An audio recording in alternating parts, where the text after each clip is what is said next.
Chapter 773. Mrs. Lee's face was red with anger. She rushed forward with great strength, stretched out her hand and shouted, "Little bitch!" But before she could get close to see the goods, she was stopped by the policeman. The policeman looked distressed and shouted angrily, "Can you be quiet?" Eulalie smiled more brightly, raised her eyebrows and said, "What? Can't accept the fact. Your family must be very rich, otherwise, which man can stand this kind of appearance? It will be ugly if he urinates in the middle of the night." "Shut up, bitch." Mrs. Lee was furious, and was about to rush toward her. The police became impatient and roared, "Enough! If you continue like this, all of you will go back to the police station with me." Lida was lying in the hospital bed, and his face was not very good. At the same time, when he saw Eulalie's fierce appearance, he couldn't help but start to feel hot in his heart. If he could get such a woman in bed, wouldn't it be great? Thinking of this, Lida's eyes had become a little more hot, and he said, "You don't be so fierce, the policeman is still here." Hearing that, Eulalie looked at Mr. Lee on the bed and said coldly, "Mr. Lee, I have always respected you. I thought this promotion was because you valued my work ability. I didn't expect you to have such an idea. If you want to do something in the future, it will be better to say it directly. Why do you have to beat around the bush? I'm sorry I quit." Mr. Lee looked at Eulalie. Hearing such disrespectful words, Lida's face was also hot. In the face of his wife's questioning and threatening eyes, Lida's face sank and said, You have to speak with conscience. How I usually treat you, everyone in the company can see. I promoted you because of your ability. Is there any other reason? As for you, what hatred do I have with you that you have to hit me like this? But for the sake of our acquaintance, I will not sue you. Let's settle it privately. The policeman should have told you. Just pay a little money and let it go." Then he thought of something and said, "I have informed the personnel department to fire you. In the future, you are no longer my employee, and the position of supervisor is completely out of your reach. If you leave my company, you see who can put you in an important position." "Huh." Eulalie felt a little funny. "Mr. Lee, are you still pretending? There is a camera at the entrance of our community. The police can check the surveillance and find out what happened. I was acting in self-defense. You forced me to drive the car. You reap what you sow, and I have no reason to compensate you. Besides, the capital is so big, and your company is not necessarily good.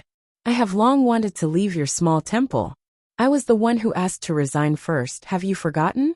Lida's face became uglier and he said, "No matter what, you are no longer my employee, but it is a fact that you have caused this series of losses. If you don't compensate, I can only let the law punish you.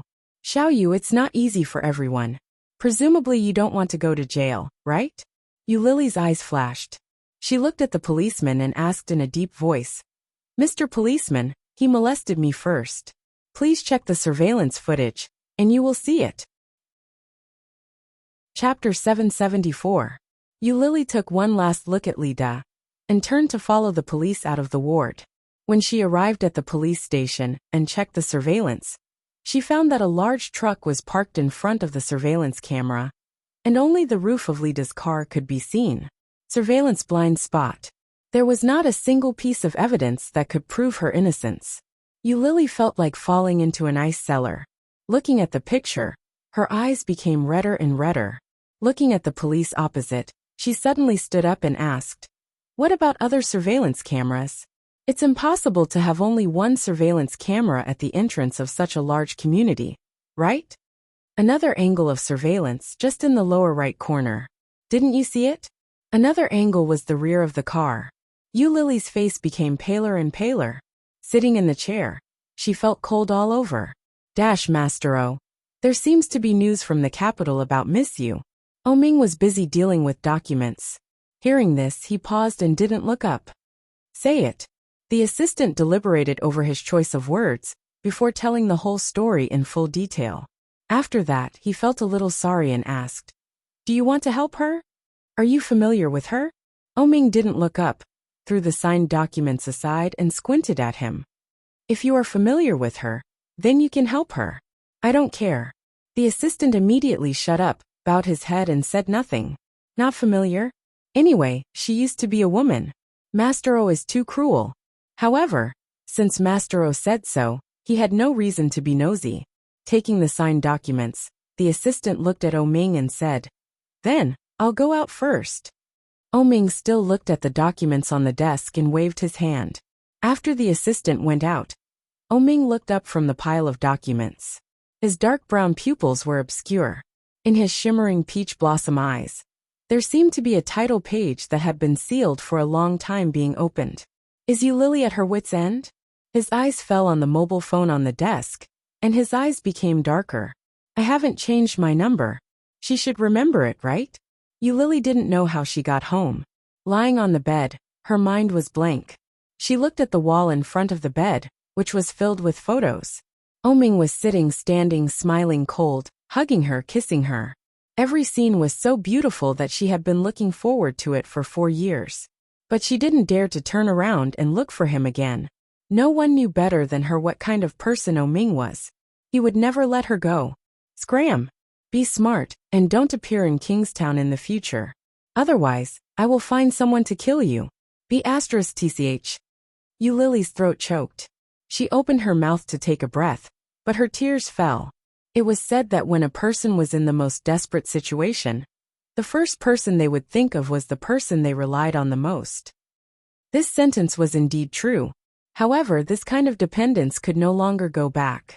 Even Eulily didn't know when she fell asleep. When she woke up, it was already past 10 o'clock the next morning. Looking at the time displayed on the phone, Eulily suddenly stood up. Her first reaction was, "I'm late." However, he only reacted after a long while. She seemed to be unemployed now. With a deep sense of powerlessness in her heart, Eulily got up and washed, changed her clothes, and went out to look for a job. With a debt, she was now short of money, short of money, short of money, short of money. Chapter 775. With her resume, Eulily almost went to all the job markets in the capital. However, it was either not suitable, or the salary was low. The highest salary was less than 5,000 yuan a month. In a city like the capital, there was little money left except for food and accommodation. So at the end of the day she got nothing. Eulily felt extremely embarrassed. Even when she just came to the capital for a year, and was cheated of more than 1 million yuan by her roommate, she was not as sad as she was at this moment. Poor and frustrated. When she first moved out of the orphanage, the director said that she had a low life and bad luck. At that time, she just laughed it off. Who knew that today, she fell into such a situation? At about 5 o'clock in the evening, she bought instant noodles in the convenience store near the talent market, and sat under the sun umbrella next to the convenience store. This was her third instant noodles today. Eulily looked down at her mobile phone, looking at the phone number she had just saved in the market, and the text messages she had received. Suddenly the sound of high heels was getting closer and closer. Eulily looked up and saw a beautiful woman with delicate makeup on her face, looking at her with her arms crossed. She was wearing a beautiful bright, rose-red skirt and a white jacket. She was carrying this year's latest Chanel handbag. The watch and accessories on her hand all showed the owner's taste and wealth. Seeing this woman, Eulily felt a little familiar and frowned. "You are, how you?" Hearing this name, Eulily finally remembered, and was a little surprised. "It turns out to be you, Sister How. How you?" The woman who took her to the entertainment club, and took her to sell. At that time, she was young and ignorant. Because of the lack of money, she followed How Yu to travel. After arriving there, she found that kind of place. And the role she played at that time was a prostitute. At that time, she tried her best to reduce her sense of existence, and desperately wanted to escape. For this reason, How Yu also helped her take a slap. Later, Eulily saw that How Yu was beaten because of her and felt extremely guilty. In the end, she went out honestly. It was also at that time that she met O Ming. At the age of 17, she was kept by O Ming, and since then, she was like a canary. Since then, Eulily had never seen How Yu again.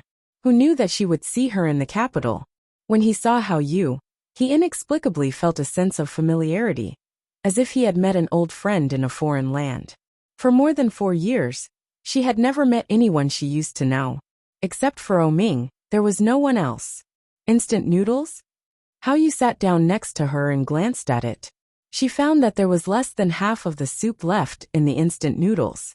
Putting down the bag in her hand, How you took out a yogurt and asked, "Are you full? How about I treat you to a feast?" Huh. Lily blushed and felt a little embarrassed. It just so happens that I haven't eaten either. Let's eat together. There's a Cantonese restaurant nearby. It's pretty good. Okay, thank you, Sister How. After running for a whole day, a bowl of instant noodles was not enough to satisfy his hunger. After the meal, Lily realized that she was starving. Lily had been gorging herself, but How You hadn't moved much. Chapter 776. You're welcome. But I remember that you were with Oming, right? Even if he dumped you, you shouldn't be so miserable, right? When Lily heard that, she felt even more embarrassed. She asked, "Do I look so miserable?" "Well, very miserable." How You looked at her and pinched the clothes she bought in the small store. She shook her head and said, "Look at what you are wearing. Where are the famous brands you used to wear?" Lily took a sip of tea and chuckled. Then, she casually recounted what had happened. From 4 years ago, to being cheated of money, to 4 years later. How You saw her forced smile, and did not expose her. She nodded and said, "That is to say, you are now being cheated by that beast. If you don't pay, he will sue you?" "Yes." Lily poured herself a cup of tea and took a sip. "He gave me 5 days. If I can't come up with the money within 5 days, he will call the police to arrest me." As she said, her eyes turned red. "He is sure that I don't have the money to hire a lawyer to fight a lawsuit, and now there is no evidence in favor of me. How much does it cost?" "I don't know." Lily's eyes were red, but when she saw How You's sympathetic look, she immediately laughed. "It may be 380,000. It may be more than 400,000. Anyway, the repair cost of the 2 cars has been more than 300,000. Plus the medical expenses. I am afraid it will be more than 400,000. How much money do you have now?" How You asked. Lily lowered her head and felt sad. "More than 700. I saved it by doing part-time jobs during the National Day holiday." "Do you have a place to live now?" "Yes. I just paid a quarter's rent a few days ago." "Or you can work for me? Now you can't get so much money in a short time. There is a vacancy in the place where I work, and the salary is quite high. Do you want to try?" How You looked at Lily and asked. Lily was stunned, then shook her head without hesitation. "I don't do that." How You looked at her and suddenly laughed. "You have been with Oming for so long. Didn't he cheat on you?" Lily pursed her lips and did not speak. "If you want to make money quickly, this is the only way. The place where I work is a high-end place. If you go to an ordinary place, you won't earn as much as me." How You looked at her, her long false eyelashes fluttering. She picked up the powder to touch up her makeup and said calmly, "And with your small face and figure, you are much more valuable than mine. Maybe you can earn all the money in 2 days. After 2 days, it will be easier." 2 days to earn all the money. It was indeed fast. If she could raise the money within 5 days, she would not have to worry or go to jail. She was still so young, 25 years old, a woman's most beautiful age. With a debt of more than 400,000, if he were to go to jail, it would definitely not be less than 10 years. When he came out, she didn't want it. But for her to sell herself, wouldn't that make her a whore that could be ridden by thousands of men? Could it be that this was the only way? Lily bit her lower lip and hesitated for a moment. In the end, she shook her head firmly and said in a serious tone, "Sister How, I don't do that." Chapter 777. Lily was shocked and quickly pushed it back and said, "Sister How, no, I have money to spend now." "Is it too little?" "No. Just take it. Anyway, it's not free. When you have money, you can return it to me." How You smiled like a blooming peony, beautiful and charming. She took out a business card from her beautiful purse and handed it over. "This is my business card. Keep in touch." Lily took the business card. Night Jungle Floor Manager How You. Following How You out of the restaurant, she found that How You was driving a beautiful red Porsche. The model was the latest model of this year, and even the license plate number was beautiful and enviable. So rich. Yu Lily enviously watched her car disappear into the distance and obediently walked to the nearby subway station. Buying old mobile phones, computers, washing machines. The familiar sound of a horn on the street made Yu Lily freeze in place. Hearing the sound go away, she suddenly had an idea. Looking down, she looked at her bag. This was a limited edition Milan International brand that Oming gave her on her 20th birthday. When coming out of Shishan Villa, Yu Lily took 5 or 6 bags out. Each of them was a famous brand bag with a price of hundreds of thousands of yuan. Although they had been used for a few years, they could be exchanged for some money. The next day, Yu Lily went to the local luxury goods market with her bag. After some haggling, Yu Lily sold 5 bags and got a total of 318,000 yuan. Out of the market, Yu Lily only had a red bag left, which was the cheapest of all her bags. Probably because she had used it for a long time and suddenly sold it all. Yu Lily felt a little empty. She picked up the phone and called Li Da, but no one answered the phone for a long time. She simply ignored it and took the subway home, but found that there were a lot of people around the door. Wasn't the direction that everyone was surrounding the small apartment where she lived? Yu Lily's heart was inexplicably thumping, and she quickly walked up and asked, "What's wrong?" As soon as she walked into the door, she found that everything in the whole house had been scattered. The sofa was scraped open, and the springs, cotton, and sponge inside all leaked out. The glass coffee table had been smashed into smithereens, and the computer on the computer table had been broken into 2 pieces, exposing the motherboard inside. The ground was covered with glass shards. It was an unsightly sight. Yu Lily looked inside incredulously. The wall was sprayed with graffiti, "Shameless mistress. Seducing someone else's husband, shameless." There was also a big clown at the back. Suddenly, Yu Lily strode in. The door to the room was not closed. As soon as he entered, he saw that it was a bed. The bedding and pillows were all wet. The photos that were hung all over the wall were all smashed and fell to the ground. Yu Lily stood at the door and couldn't believe what she saw. Walking in step by step, Yu Lily looked down at the photos. Unknowingly, his vision had already turned blurry. The broken glass photo frame was scattered all over the place. As for the photos, they were all lying on the wet ground. Every single photo had been sprayed with graffiti spray. The picture that was originally clear could no longer be seen. Chapter 778. Squatting down and looking at it, Yu Lily's eyes filled with tears suddenly fell down. What should I do? The photo frame was still the same photo frame she was familiar with, but the images of her happiness were completely gone. What should I do? Suddenly, Yu Lily suddenly remembered that the table in the room was gone. On the table, there was a thick diary. That book had recorded many of her feelings. Yu Lily looked back and found that the body on the table was lying quietly on the ground. As for the diary, it had already disappeared without a trace. Under the bed, under the wardrobe, there was nothing.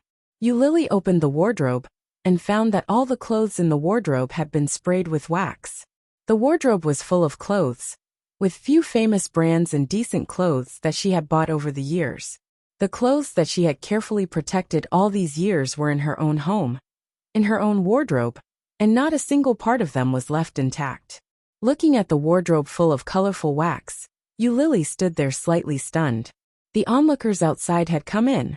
Aunt Zhao, the neighbor, saw her like this, and her face was full of sympathy. She said, "Girl, call the police. There are cameras in our community. These bastards will definitely be punished." "Yes, it's too much. How can they bully people like this? I don't know how they got in. What are the security guards doing?" The noise was louder and louder. In Yu Lily's small and messy house, it was particularly noisy. Taking out the mobile phone from her bag, Yu Lily did not call the police first, but pressed the 1 button. Soon the call page popped up, and the 3 words, "Oh," jumped into her eyes. Seeing these 3 words, Yu Lily's sadness and pain in her heart became more and more turbulent. Why did this happen? This wasn't the situation she wanted. She shouldn't be like this. After leaving Oming, she should live like a proud peacock.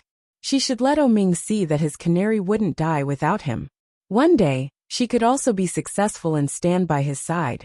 Whenever people mentioned Yu Lily, it was no longer Yu Lily, the woman who was kept by Oming. Instead, he thought, Lily is a very powerful person. She's just right for Oming. It should be like this. Why did it turn out like this? Looking at those 3 words, Lily's tears broke the dam and flowed down like a torrent. Suddenly, his phone vibrated, and the countdown on the call screen began. At 7 o'clock in the evening, Oming was socializing. Suddenly his phone rang. It was a completely unfamiliar number from the imperial capital. Oming had wanted to ignore it, but for some reason, he couldn't help but think about what his assistant had said about Lily. Lily of the capital. His partner's voice faded into the distance. Somehow he picked up the phone. However, there was a lot of noise coming from the other side.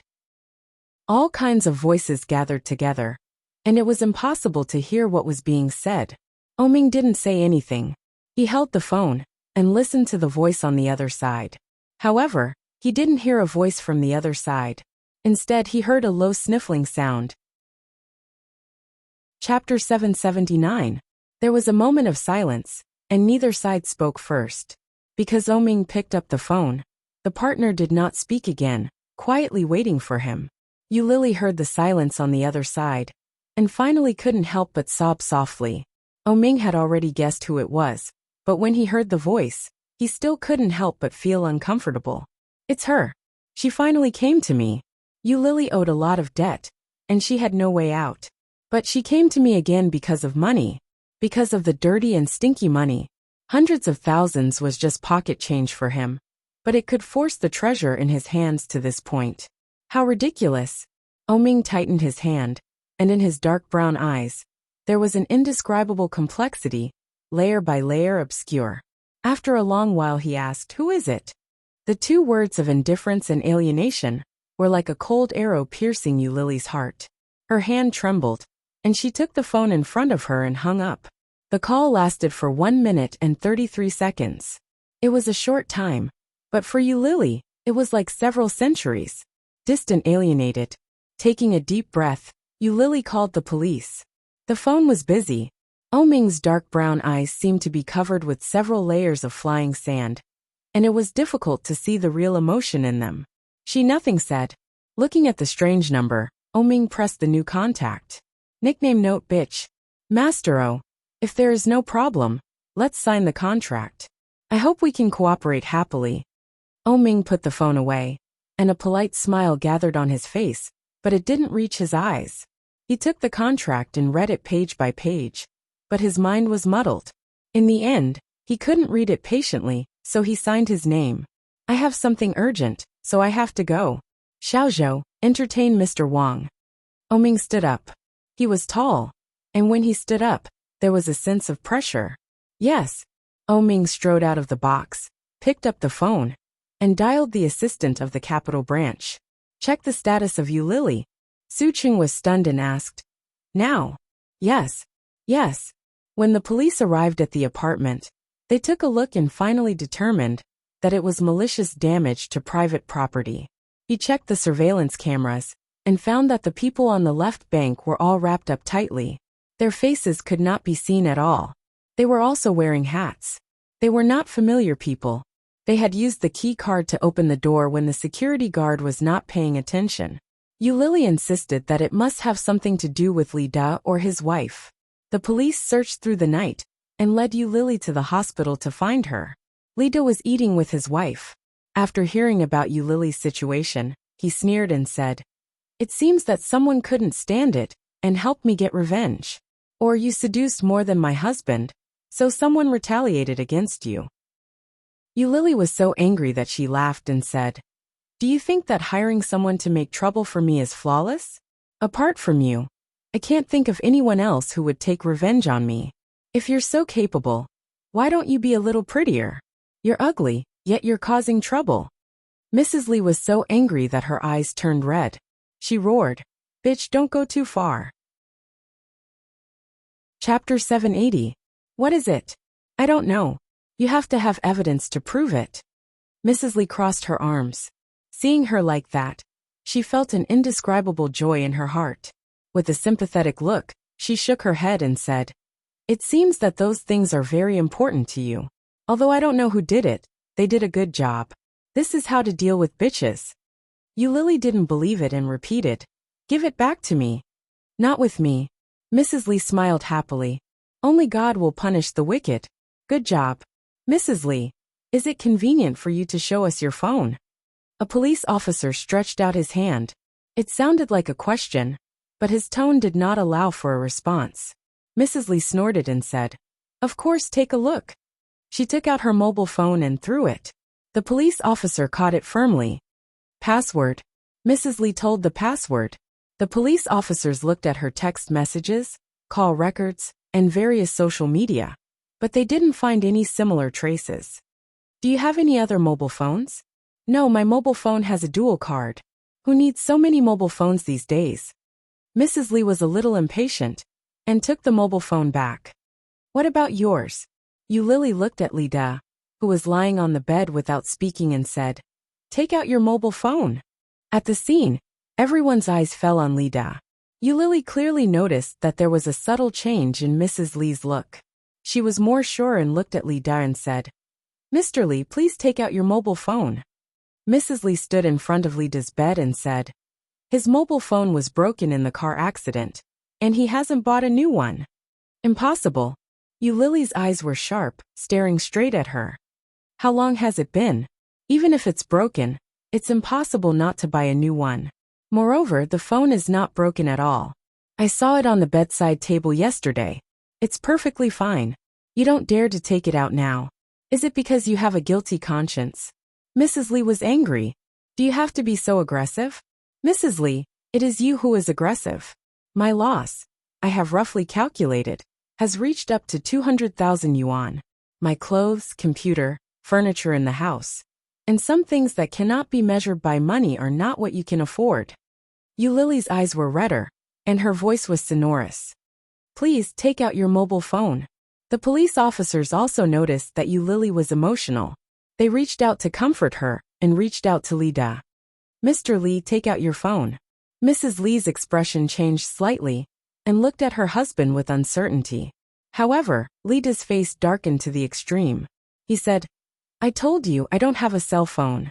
Come and search me." Lily was furious and shouted, "Get up! You must be hiding in the bed. You don't have the right to do this. I said we don't have it, so we don't have it. I'm a good friend of your Chief Zhao. Do you dare to search?" Lida's voice was loud and full of energy. The two police officers looked at each other in dismay, but in the end, they didn't do anything. To say the least, even if it was Lida who did it, Lida would not admit it. Maybe he would use some means to put Lily in jail.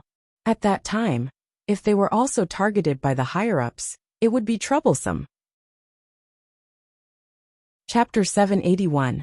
But before she got close, she was grabbed by Mrs. Lee and shouted, "You still want to seduce my husband? Get out of here, bitch." Lily was dragged out. Mrs. Lee saw her beautiful and delicate face and felt even more jealous. She reached out and slapped Lily hard. Lily couldn't avoid it and was slapped hard in the face. Then, before she could recover, she was pushed by Mrs. Lee and fell to the ground. The police officers immediately ran up and gave Mrs. Lee ideological education and warning. However, they had no intention of letting Li Dajiao take out the mobile phone. Lily covered her face, got up and was about to hit back, but was stopped by two police officers. Under Mrs. Lee's proud and comfortable gaze, Lily was pulled out. As soon as she got out of the ward, Lily shouted, "She hit me, police. You saw that woman hit me. Enough, didn't you scold them very well?" The police's face was very ugly. "Now it's an eye for an eye, but I advise you not to go against them. You have no background at all. This is very deep. If you have money, you should pay the money quickly. If you don't have money, I'm afraid you will really go to jail." Lily suppressed a night of grievances, suppressed for several days. Suddenly, like the Yellow River bursting its dike, crazily rushed out. With tears rolling down, Lily couldn't help crying. Why can they bully people like this? Why should I be bullied like this? Just because I am an orphan, just because I have no background? It's obvious that they did it. Why don't you investigate it? It turns out that you are also officials protecting each other. I thought this was something that only existed in ancient times. What absolute justice? Bah. Lily's voice was not low, and it was particularly loud in this quiet hospital. The two police officers quickly dragged her away. After leaving the hospital, they looked at each other, and looked at Eulalie sympathetically and guiltily. They said, "Miss you, I wish you good luck." I wish you good luck. Could she be even more unlucky now? She was inexplicably molested, so she lost her job, and was falsely accused of being a mistress. She owed a lot of debt, and now she couldn't go home. Could he be even more unlucky? If you have the guts, let me go out and get hit by a car again. Eulalie stood at the entrance of the hospital and shouted. Her voice was nasal. Little did he know that his every move had fallen into the eyes of another person. Su Qing saw this, and quickly called Ming. He reported Eulalie's current situation, and all he got was a long period of silence. Su Qing waited for Ming's reply without saying anything. After a long time, Ming ordered, "Continue to follow them, and report back if anything happens." Yes. It was past 10 at night. Fortunately, there was still a subway to go back. Eulalie took the subway back, but when she got out of the station, she found that the balance of the bus card was insufficient. Left with no choice, he could only top up his ticket at the service counter before leaving. Back home, Eulalie tidied up and found that her clothes were basically scrapped. Fortunately, the clothes that were hung outside were still intact. Although there was only one set, there was at least one set that could be changed. She tidied up the house, and threw away the mattress and pillows that had been splashed with water, as well as the furniture that had been almost completely destroyed. Chapter 782. After throwing out the last bag of garbage, Eulalie looked at the empty house and felt sad. Suddenly, there was the sound of someone pressing the doorbell. Looking through the peephole, it was the landlord. Eulalie felt a little surprised. The landlord lived a little far away. Did he come to watch the scene in the middle of the night? The landlord was a middle-aged man in his 40s or 50s. As soon as he entered the door, he exclaimed. He looked at the door lock and the door panel, and found that they were badly damaged. The furniture, wardrobe, walls, and kitchen were all destroyed. The landlord's face became more and more ugly. He looked at Eulalie and said, You have lived here for several years. Have I been good to you?" Eulalie had already lowered her head with guilt. When she heard this, she immediately felt that something was wrong. She looked up at the landlord with some confusion in her eyes. "Originally, I let you live in because I saw that it was not easy for a girl like you. Moreover, you love cleanliness and will cherish my house and furniture. Now, you have provoked someone and destroyed the house like this. All the furniture is gone. I have suffered a great loss, little you. Hey, look at your house, you can't sleep tonight. You pack up and get a room to sleep. You just paid more than 8,000 yuan a few days ago. In fact, it is not enough for me to replace the furniture. I have to decorate the floor and the walls. Forget it, you can go like this. You don't have to pay for other things." The landlord waved his hand inside. Eulalie was even more shocked and exclaimed, "How can you do this? I think I have been good to you over the years, but of course, you have to pay for the hatred you have provoked. I won't ask you for the decoration costs. Go." Eulalie's throat was sore, and her eyes were red. She almost couldn't help crying.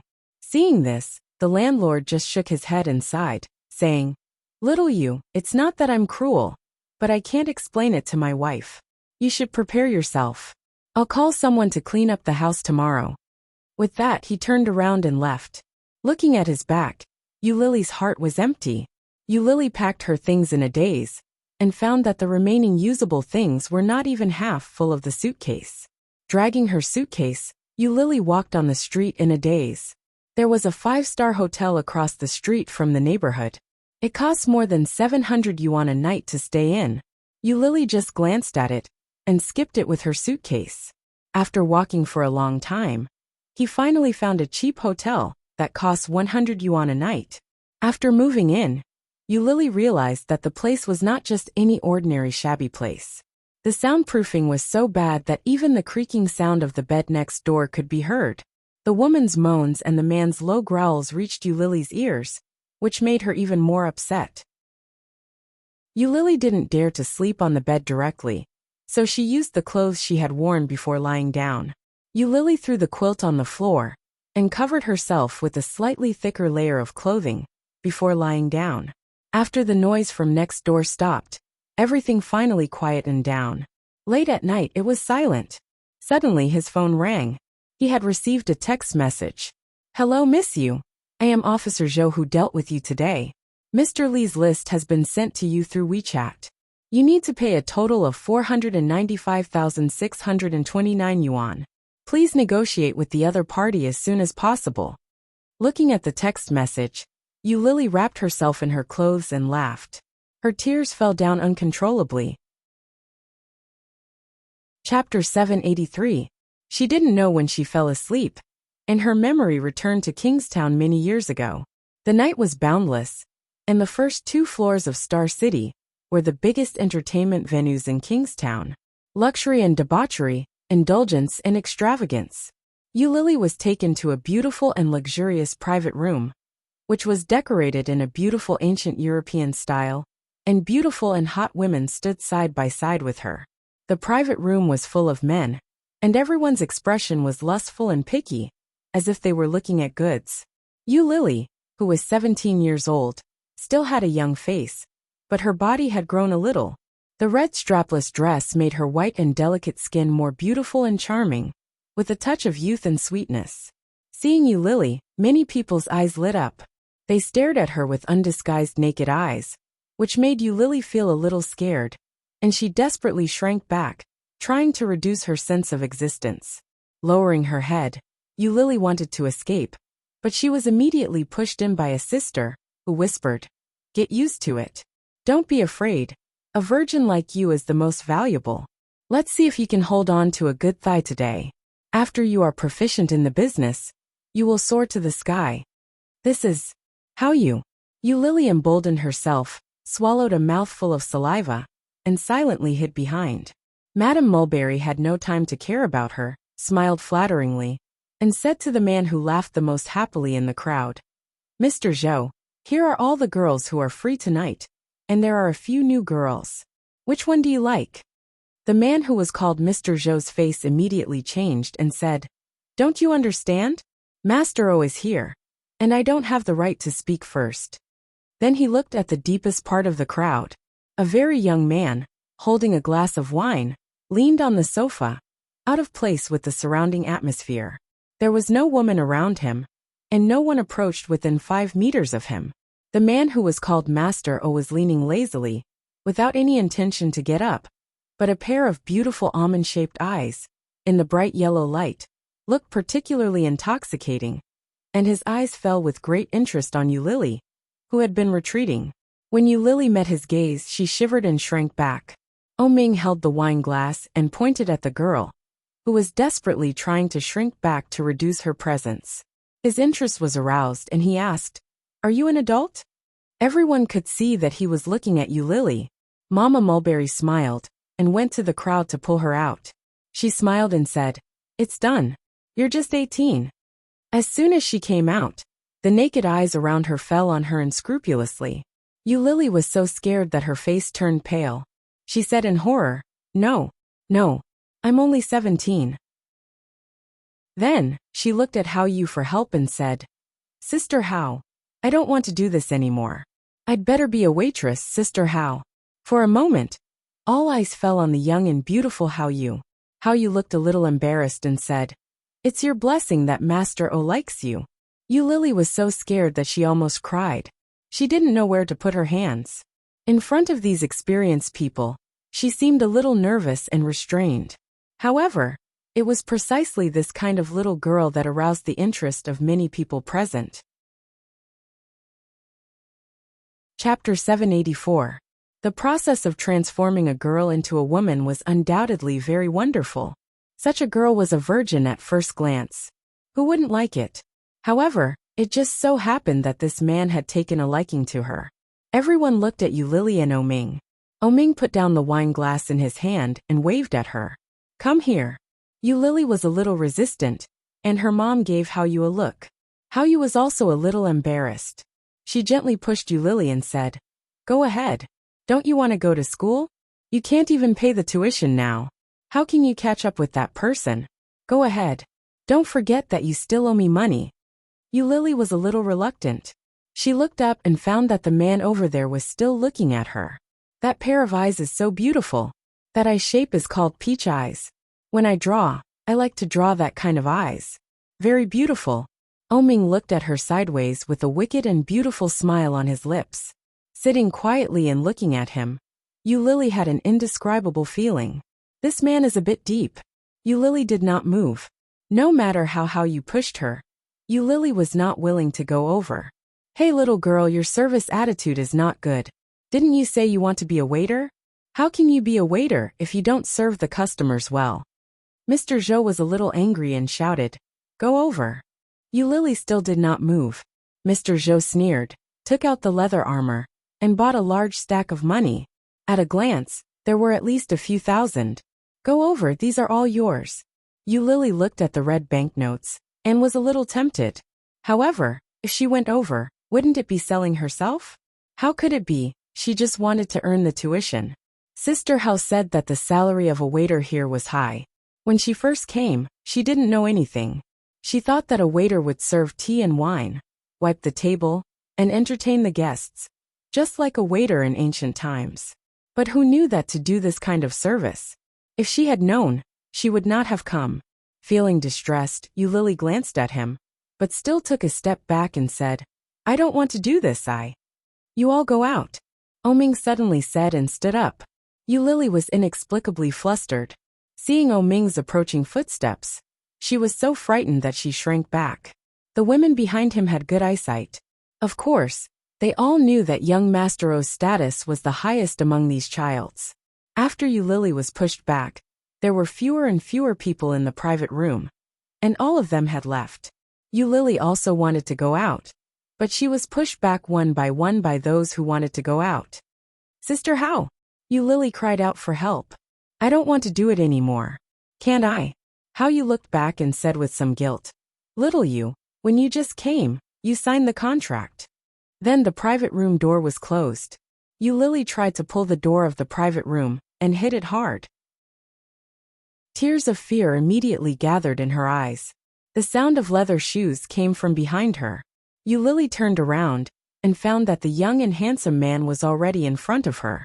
On Ming's face, there was an incomprehensible evil aura. Chapter 785. Ming held a cup in his hand, with a pair of beautiful peach eyes full of interest. He slightly bent his eyes and asked, "What's your name?" Lily looked at the man getting closer and closer in front of her, swallowed, and quickly bowed her head and said, "You." "Full name?" "I'm Liu." "Carp?" Ming heard that and chuckled. "Such a strange name." Then he pulled her. "Come here." Lily's hand was caught, and the man's rough palm grabbed her. Inexplicably, Lily had a feeling of being electrocuted, and her heart was a little nervous. This hand was not the same as Louis Han's hand. Louis Han's hand was very rough, very big, and gave people a sense of security. This man's hand was also very big, but it felt different from Louis Han's. This was a pair of pampered hands, completely different from hers and Su Qianxi's. Being pulled to sit on the sofa, Lily was a little scared and shrank back to keep herself away from him. Ming did not care. His legs were crossed, and the movement naturally revealed a kind of noble aura. Lily suddenly felt a sense of shame. This man was so beautiful. It had nothing to do with her beauty, but it was something she was born with. There was an indescribable elegance in her gestures, as if she was born to be a noble, which made her feel a little ashamed.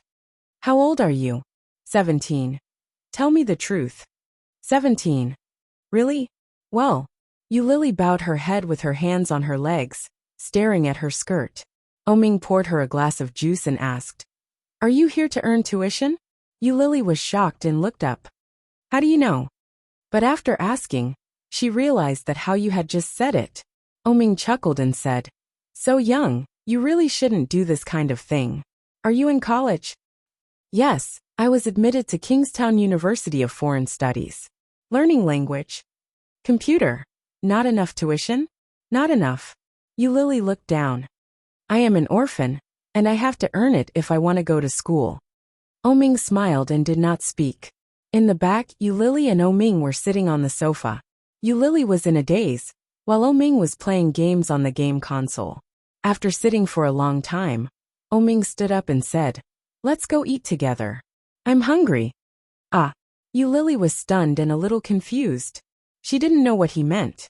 She followed him out in a daze. Yulili had never eaten such a delicious meal. He had never been to such a high-class place. As he ate, he smiled at her and asked, "Is it delicious?" As Yulili ate, she smiled and nodded. "Delicious. Then I'll bring you here often in the future."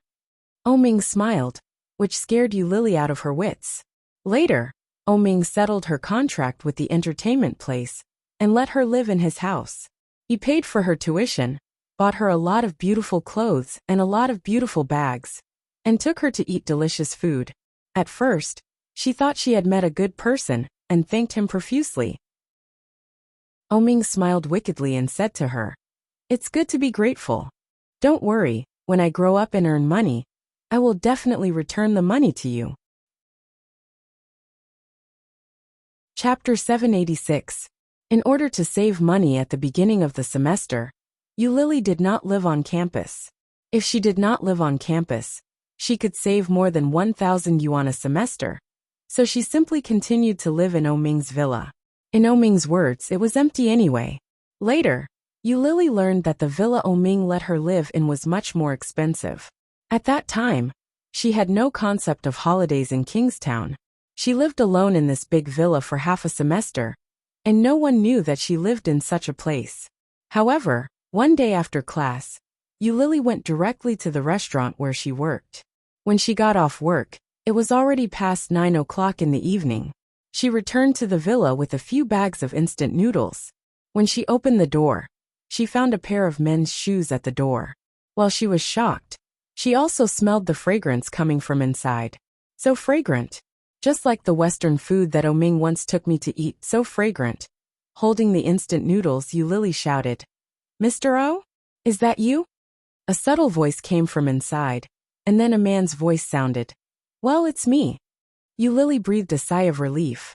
After changing her shoes in the hallway, she walked in. Oming was sitting in the dining room, and his big hand was opening a takeaway box. Yulili came over, smelled it, and exclaimed, "It smells so good. Did you buy it?" "Well, wash your hands and eat." Oming opened the lid and saw her smile. He raised his red lips, looked around, and saw the shopping bag in her arms. "What did you buy?" "Instant noodles." Yulili picked it up and shook it with a proud face. "It's easy to be hungry in the middle of the night. I can eat some instant noodles, which saves me time and money." Oming's face was not very good. He grabbed the shopping bag, threw it aside, and said, "You eat this kind of thing when you're hungry? Don't you have a job? Why do you keep the money?" Yulili's face was a little red. She lowered her head and whispered, "I want to save it. When I save more, I will give it back to you." Oming's face softened a little. He looked at her and suddenly smiled. The curve was slanted with evil charm, which made Yulili blush. He ordered, "Go wash your hands." She nodded her head and obediently went to wash her hands. Then, she took the fork that Oming handed to her. Yulili took a piece of spaghetti and ate it. She was hungry, and she hadn't eaten anything like this for a long time, so she ate in a hurry. "Eat slowly." Oming's thin lips curved into a smile. He took one for himself and ate gracefully. Although Oming was a man, he had been raised well since he was a child. It was a simple meal, but it made him feel like he was eating at a banquet. And he, shockingly, was the emperor who was enjoying the Manchu Han imperial feast, naturally exuding an air of nobility. Yulili blushed and lowered her head to roll the spaghetti. Her movements became slower and slower. Looking at him, Yulili slowly followed suit. Oming sensed it but didn't expose it. After eating, he took out a napkin and slowly wiped the corners of his mouth, saying, "Girls should treat themselves better. If you were a little fatter, you would definitely be very beautiful." Yulili's small face was only the size of a palm, and her eyes were big but a little dull. Because of lack of sleep, they looked a little hollow. Yulili blushed again when she heard his words. She lowered her head and said softly, "Thank you." Chapter 787. So handsome, Lily's face was redder, and she felt a little short of oxygen. After cleaning the table, Lily didn't dare to look up. When she came back from throwing the garbage, Oming was not in the dining room. He was not in the living room either. Lily was a little disappointed. However, just as she walked into the room, she heard footsteps coming from inside. Lily was shocked and shouted, "Who is it?" Oming looked out and stood at the door of the cloakroom, holding a bathrobe in his hand. Who else can it be? Lily blinked, looked at the clothes in his hand, and was a little surprised. "You? Well, from today on, I will live here. But this is my room." After Lily said that, she felt a little embarrassed. It seemed that this was Oming's place, and she was just living temporarily. Oming didn't care, and took the bathrobe into the bathroom. Lily quickly went into the cloakroom and opened the wardrobe. She found that half of the wardrobe was stuffed with men's clothes. Looking back, the sheets and bedding had been changed to men's dark color. The pillow that had been put away by her was put down again, and there were 2 pillows. This is the rhythm of living with me? Lily was stunned, and suddenly felt a little disgusted. It turned out that he really had a purpose to be good to me. He still wanted that her. Lily felt a little lost. While he was taking a bath, she took the spare quilt and pillow from the wardrobe and carried them out of the living room. There were many rooms in the villa, but many of them were empty. Only the master bedroom had a bed. If Oming was here, she had to sleep on the sofa. After making the quilt, Oming came out while drying his hair. Seeing her behavior, his dark brown eyes were slightly deep, and he chuckled and said, "You Lily." "Ah." Lily jumped up reflexively and turned to see Oming's black bathrobe. The beautiful and healthy lines were easily outlined, and Lily's face turned red. Immediately turning back, Lily's body was stiff, and her heart was in a mess. She said, How do you know my name?" At that time, I should have told him Carp. Oming chuckled when he heard that. Inexplicably, he felt that this question was very amusing. His thin lips curled into a smile. He walked over and glanced at the quilt on the sofa. "I'll catch a cold if I sleep here. I'm not used to sleeping on the sofa." Lily blushed even more and quickly waved her hand. "No, I didn't want you to sleep here. I'll sleep. You sleep in the room, and I'll sleep on the sofa. Girls can't sleep on the sofa. Let's sleep together." As he spoke, he grabbed her hand and frowned in disgust. "Where do you work?" Lily reluctantly withdrew her hand. When she heard his question, she replied, "A Cantonese restaurant. The smell is so strong. Go take a bath. Don't go there again." "No, I have to work to earn money." Lily's reaction was a little intense. She took her hand back, and her young face was red. "I want to make money. I owe you a lot of money. Wait a minute." With that, Lily broke away from his hand and ran into the room. Opening the bedside cabinet, Lily took out a book. However, before she stood up, she heard the sound of the door being closed and locked. Chapter 788. Really? Oming felt a little surprised and reached out to take the book in her hand. "Let me have a look." Opening the book, Oming saw the beautiful words inside at a glance. Everything was recorded, including food, clothes, and gifts. Oming glanced at it and squatted down to check the drawer of the bed. Pulling it open, there was a paper box in it, which looked like the box he bought her new mobile phone. He opened the box, which was full of tags. They were all the clothes he bought for her, and the tags were all saved. With a chuckle, Oming turned to look at her. Lily met his eyes and shrank back. "You are young, but you have a lot of ideas." Oming closed the lid of the box and said, "How are you going to exchange? Not only these things, but many of them you have missed." "Ah." Lily panicked and asked, "What did I miss?" "I will register it right away." "And me?" Oming looked at her with a smile. The 3 words made Lily's heart suddenly panic, and she blushed and took a step back. "I am the only heir of the O group. Do you know how much I am worth?" Oming took a step closer, and she was scared to take a step back. Shaking her head, Lily's neck tendons were stiff, and she looked at him inexplicably nervous. Oming raised his eyebrows and chuckled, with a faint smile on his lips, and approached her step by step.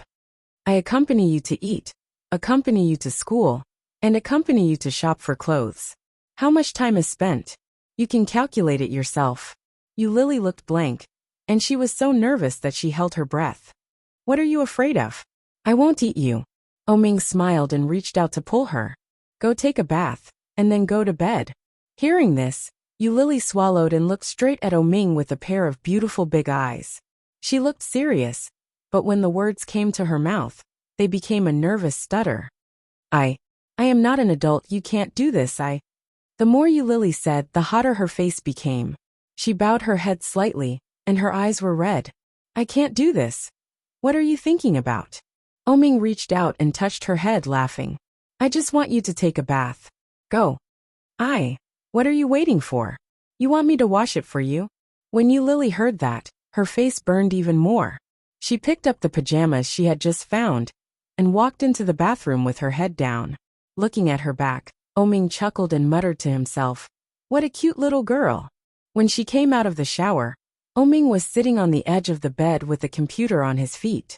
Noticing that she had come out, Oming ordered without looking up, Come here. Yulili blushed and dried her hair. My hair isn't dry yet. Blow dry. Oming didn't look at her. His voice was simple and clear. After drying her hair in the bathroom, she didn't dare to go out. After the hairdryer stopped for a few minutes, Oming said, Why aren't you coming out yet? Are you going to spend the night in there?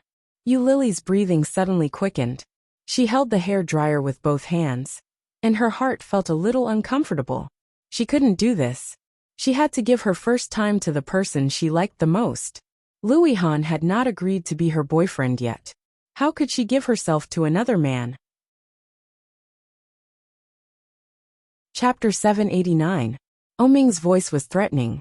Yulili was so scared that she quickly pulled out the hairdryer and walked out with it. The man was still leaning against the bed, looking at her with a faint smile. I have to say that this man is very good looking, but he seems to be a little old. Yulili silently disliked him and put the hairdryer back. Oming waved to her. Come here and see how it is. Yulili took a deep breath and moved over there with small steps. The bed was very big, and Oming was in the middle of it. No matter which side she went up from, she had to climb onto the bed to see his computer. What a scheming man. Yulili thought silently and climbed up gently, a little. Oming reached out and pulled her hard. Yulili screamed and fell into his arms. A strong, masculine smell came to her.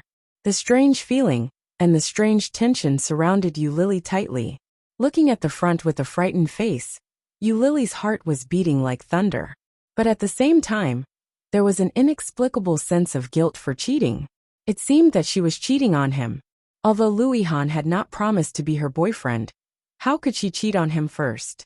However, before Yulili had time to think more, Oming lifted her up, turned her head to look at the computer screen, and asked, What do you think of this person?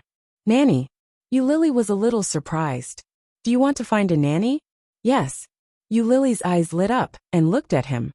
What do you think of me? Shall I be your nanny? Being his nanny, maybe the salary is very high. If that's the case, wouldn't I be able to return the money earlier? If I had known that Oming was going to move in, I would not have foolishly moved in. I should have known it. I was too naive. Now I feel like I live in a wolf's den. Oming met Yulili's eager eyes and closed the computer. Are you sure? Yes. Yulili nodded, grabbed him with both hands and said, I can cook. My friend is very good at cooking. He taught me. I can also clean and wash clothes. Really? Yes. Yulili nodded, her eyes shining. The corners of Oming's mouth lifted slightly, and he nodded. All right, you can try it out tomorrow. If it's okay, I'll treat you to it. Really? Yes. Great. Yulili cheered excitedly, but she suddenly realized that she was still in his arms. Yulili blushed and struggled to get up, but Oming pressed her down and ordered, Be a good girl and go to sleep. Tomorrow is Saturday, and your probation period will begin. Okay, but I'll sleep on the sofa. Although you're much older than me, you're not married. I'm a girl. It's dangerous. Oming laughed, which made Yulili's face even redder. She was a little angry and looked up to ask, What are you laughing at? What are you thinking in that little head of yours? Go to sleep, lie down. Yu Lily looked at him with uncertainty. However, Oming put the computer aside, turned off the light, and lay down. Yu Lily was pressed down by him, but her body was still straight. She was ready to escape at any time if he moved. However, the night was peaceful. Chapter 790. Bang bang bang. The door was knocked, and Yu Lily suddenly woke up. When she came back to her senses, she was still in the hotel. After sleeping for a long time, Yu Lily felt a little pain and asked, "Who is it?" "It's time to check out. It's 12 o'clock. Don't get up." The tone was very bad, with a hurried knock on the door. Yu Lily got up grumpily and got out of bed, shouting, I know, right away." The person outside just left, and then another knock came from the door of another room. After cleaning herself up, Yu Lily quickly went out with her luggage. She found a convenience store and sat down. Yu Lily asked for a bowl of noodles and a bottle of mineral water and sat inside. She now had 300,000 yuan with her, and she still needed 200,000 yuan for the compensation. There were only less than 3 days before the compensation. How could she get 500,000 yuan in 3 days? At this point, she could only borrow money. Taking out her mobile phone, she opened WeChat, looked at the address book, hesitated, and sent a WeChat message to Su Qianxi. "Yu Lily, Qianqian, are you there?" After sending it, Yu Lily felt a little regretful. When she was ready to withdraw, she saw the logo that the other party was typing. Su Qianxi. Yes, sighing in her heart, Yu Lily had to type, "I want to borrow some money from you." But before she finished typing, Yu Lily's action paused. Su Qianxi was Li Xiqing's wife, and Li Xiqing was Oming's good brother. It was okay to borrow a little, but if she borrowed 200,000 yuan, she was afraid that Su Qianxi would be suspicious. If she told Li Xiqing, and Li Xiqing told Oming, what would happen to her? At that time, Oming would probably sneer and ask her, "Didn't you say you wanted freedom? Didn't you say you could live well without me? What are you doing?" Just thinking about it, Yu Lily could imagine Oming's expression and his sarcastic tone. Feeling suffocated, Yu Lily deleted those words one by one. Su Qianxi, is there anything urgent? Seeing this, Yu Lily inexplicably felt a little depressed. Why did even Su Qianxi ask this? Was she the kind of person who would not ask for help if there was no urgent matter?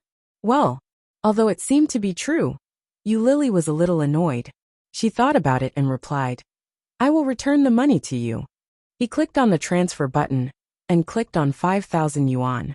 She quickly accepted the money and replied, "Okay, got it." Yu Lily. Evil smile. Su Qianxi. Remember to ask me for help if you need anything. I will try my best to help you. Yu Lily. Evil smile. I'll return that to you. Remember to look for me. Su Qianxi. Okay. Su Qianxi replied with the last word. Looking at the emoji sent by Yu Lily, she couldn't help but smile. Li Xiqing was eating. Seeing her like this, he came over and asked, "Who is it?" "It's Lily." Su Qianxi reached out her phone. "The last time I went to Ireland to look for you, she borrowed some money from me. Now she is returning it to me." Li Xiqing glanced at it and was surprised. Borrow money? He must have met with an emergency, or he couldn't withdraw his money, so he borrowed some from me. She pushed him back. "Eat your food. We will take the kids to Ocean Park later. I don't want to move. You feed me." "No. I only ate 2 mouthfuls. I'm not full yet. Eat it yourself." Chapter 791. Su Qianxi looked around. Fortunately, the children had eaten and gone to play, and the elders were not here. She elbowed him and said, "You starved to death. Eat it yourself." "What a cruel woman," Li Xiqing sighed. "I want to eat that rib." Su Qianxi pretended not to hear, but seeing that he really did not move, she pushed him away. "Go away. I'm so hungry that I have no energy. Go away." Su Qianxi pushed him away, then picked up the chopsticks and picked up a piece of rib for him. Li Xiqing smiled triumphantly and took a bite. "Yummy." Su Qianxi looked disgusted, but she couldn't help but smile. "Mom, Dad, are you full? We still have to go to Ocean Park." Li Jianyue ran in with her short legs and saw that her mother was feeding her father. Her eyes widened and she said, Is Dad a child? Why is Mom feeding Dad? Su Qianxi blushed and was about to speak. Li Xiqing said first, because Mom loves Dad so she has to feed Dad. Su Qianxi blushed even more and glared at him. Don't teach bad things. It's the truth. Li Xiqing looked calm. I want to eat fish. Eat it yourself. It's too far. I can't reach it. Su Qianxi simply stood up and put the plate in front of Li Xiqing. Eat it yourself. Li Jianyue seemed to understand and asked, why does Mom love Dad, so she has to feed Dad? I love Dad too. I'll feed Dad. The couple laughed, and Li Xiqing said, Ursu, go play with your brothers. Dad and Mom will take you when they are full. Oh. Li Jianyue shook her beautiful princess dress and walked out the door with her short legs, grinning. Li Jianxian and Li Mosin were playing aeroplane chess in the front yard, rolling the dice and counting the squares. Li Jianyue ran out and shouted, Brother, is it my turn? Li Jianxian did not look up and said, Mosin helped you. Oh. Li Jianyue sat down on a small stool, and her little face was pink. Is it my turn? It's your turn. Li Mosin handed the dice to her. Throw it. Li Jianyue took the die and threw it. When she saw that it was a 6, she cheered and started to lose. She was originally 5 steps away from the finish line, but in the end she took a step back. He tossed it again and found that it was 1. Wow, I won. Li Jianyue jumped off the stool happily and jumped up. Then he ran inside and shouted, Mom, I won. But Mom and Dad were not in the dining room. While Li Jianyue was puzzled, Li Xiqing's voice suddenly came from inside. Ursu, get someone to drive over. Hearing that, the little boy immediately ran out. Uncle, hurry up and drive the car over. Turning her head, she saw Li Xiqing carrying Captain Li out. He blinked and shouted, Great-grandfather. However, the old man's eyes were closed and his withered and aged hands were hanging by his side. He did not open his eyes because of the little fellow's shouts. Su Qianxi's eyes were red with anxiety. Li Jianyue ran towards her and shouted, Mom, what's wrong with great-grandfather? Chapter 792. The patient may be under too much mental pressure. Has he experienced too many things recently? As his children and grandchildren, you should let the elderly relax a little. How can you let the elderly bear so much pressure? His blood pressure is a little high. Be careful not to stimulate the patient, and don't let the old man's imagination run wild. The doctor's words made them feel a bit strange. The old man had made great achievements in his life, and was famous. He did not have to worry about food and clothing. Now he should be enjoying his old age. Why was he still under pressure? Su Qianxi did not understand, so she asked Li Xiqing. Li Xiqing seemed to know what the old man was thinking and said, It is probably about the Tang family. The Tang family? Su Qianxi felt a bit surprised, but soon figured it out. The Tang family and the Li family were old friends. The two families had been neighbors for several generations. Originally, the relationship between Captain Li and Captain Tang was quite good. But when it came to Tang Jinghao and Li Zhao's generation, the relationship was not so good. When Captain Tang was alive, Captain Li and Captain Li had promised each other that they would treat each other's descendants well. But now the Tang family, Captain Tang only had one son, Tang Jinghao, and Tang Jinghao's son had died more than a decade ago. Now, not to mention a seedling, even the person was gone. This kind of situation had undoubtedly violated the promise between the two old men. So, that was why the old man was under so much pressure. Su Qianxi felt that she seemed to have figured it out. When she asked Li Xiqing, he just kept silent. When the old man woke up, it was already afternoon.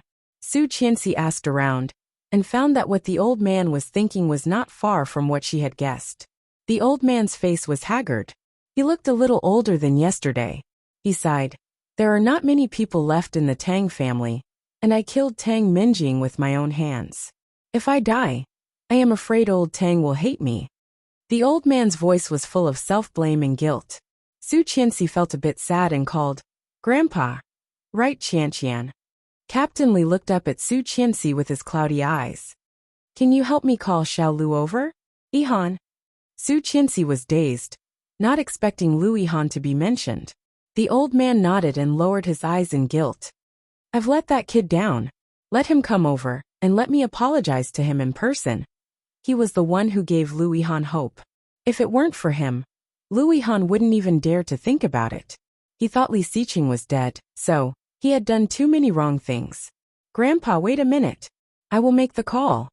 She patted the old man's hand and dialed Louis Han's number. There was a type of person who wouldn't visit a temple for no reason. At noon, Louis Han was having lunch when he suddenly received a WeChat message. The sender was a name that he hadn't heard for a long time. You Lily. You Lily. Louis Han, are you there? Louis Han, yes. You Lily. Voice. I want to borrow some money from you. Louis Han. I know it's you. How much do you want? You Lily. 200,000,200,000 was not a lot, but it was not a small amount. When you Lily typed this number, she felt nervous and complicated. She was afraid that he would refuse and ask. After all, in his heart, she was already unbearable. Would he think that she was trying to cheat him of his money? Chapter 793. 200,000 was neither a lot nor a small amount. However, people like you Lily cared a lot about her reputation. If it was not a last resort, she would not come to him to borrow money. Thinking about it, Louis Han asked, what do you need it for? Yuli. Well, it's a long story. I'm so unlucky. Louis Han. Not good. You Lily thought about it, and when she was about to explain, she received a message from Louis Han. There were only 2 words, account number. You Lily's eyes were hot, and she almost burst into tears. For people like Oh Ming and Li Xiqing, this amount of money may really be just a fraction. But for Louis Han, who had just started his career, this amount was definitely not a small amount. However, he directly asked her for her account number, which made you Lily almost burst into tears. She took out her wallet and sent the account number. While eating, Louis Han transferred money to her using his mobile bank account. After the transfer, he sent her a screenshot and said, done. Yuli, thank you very much.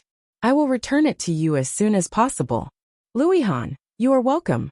Louis Han, where are you now? Why haven't I heard from you recently? You Lily felt a bit ironic.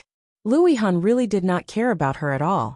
She had left Kingstown for 4 years, and he actually said that he had not heard from her recently.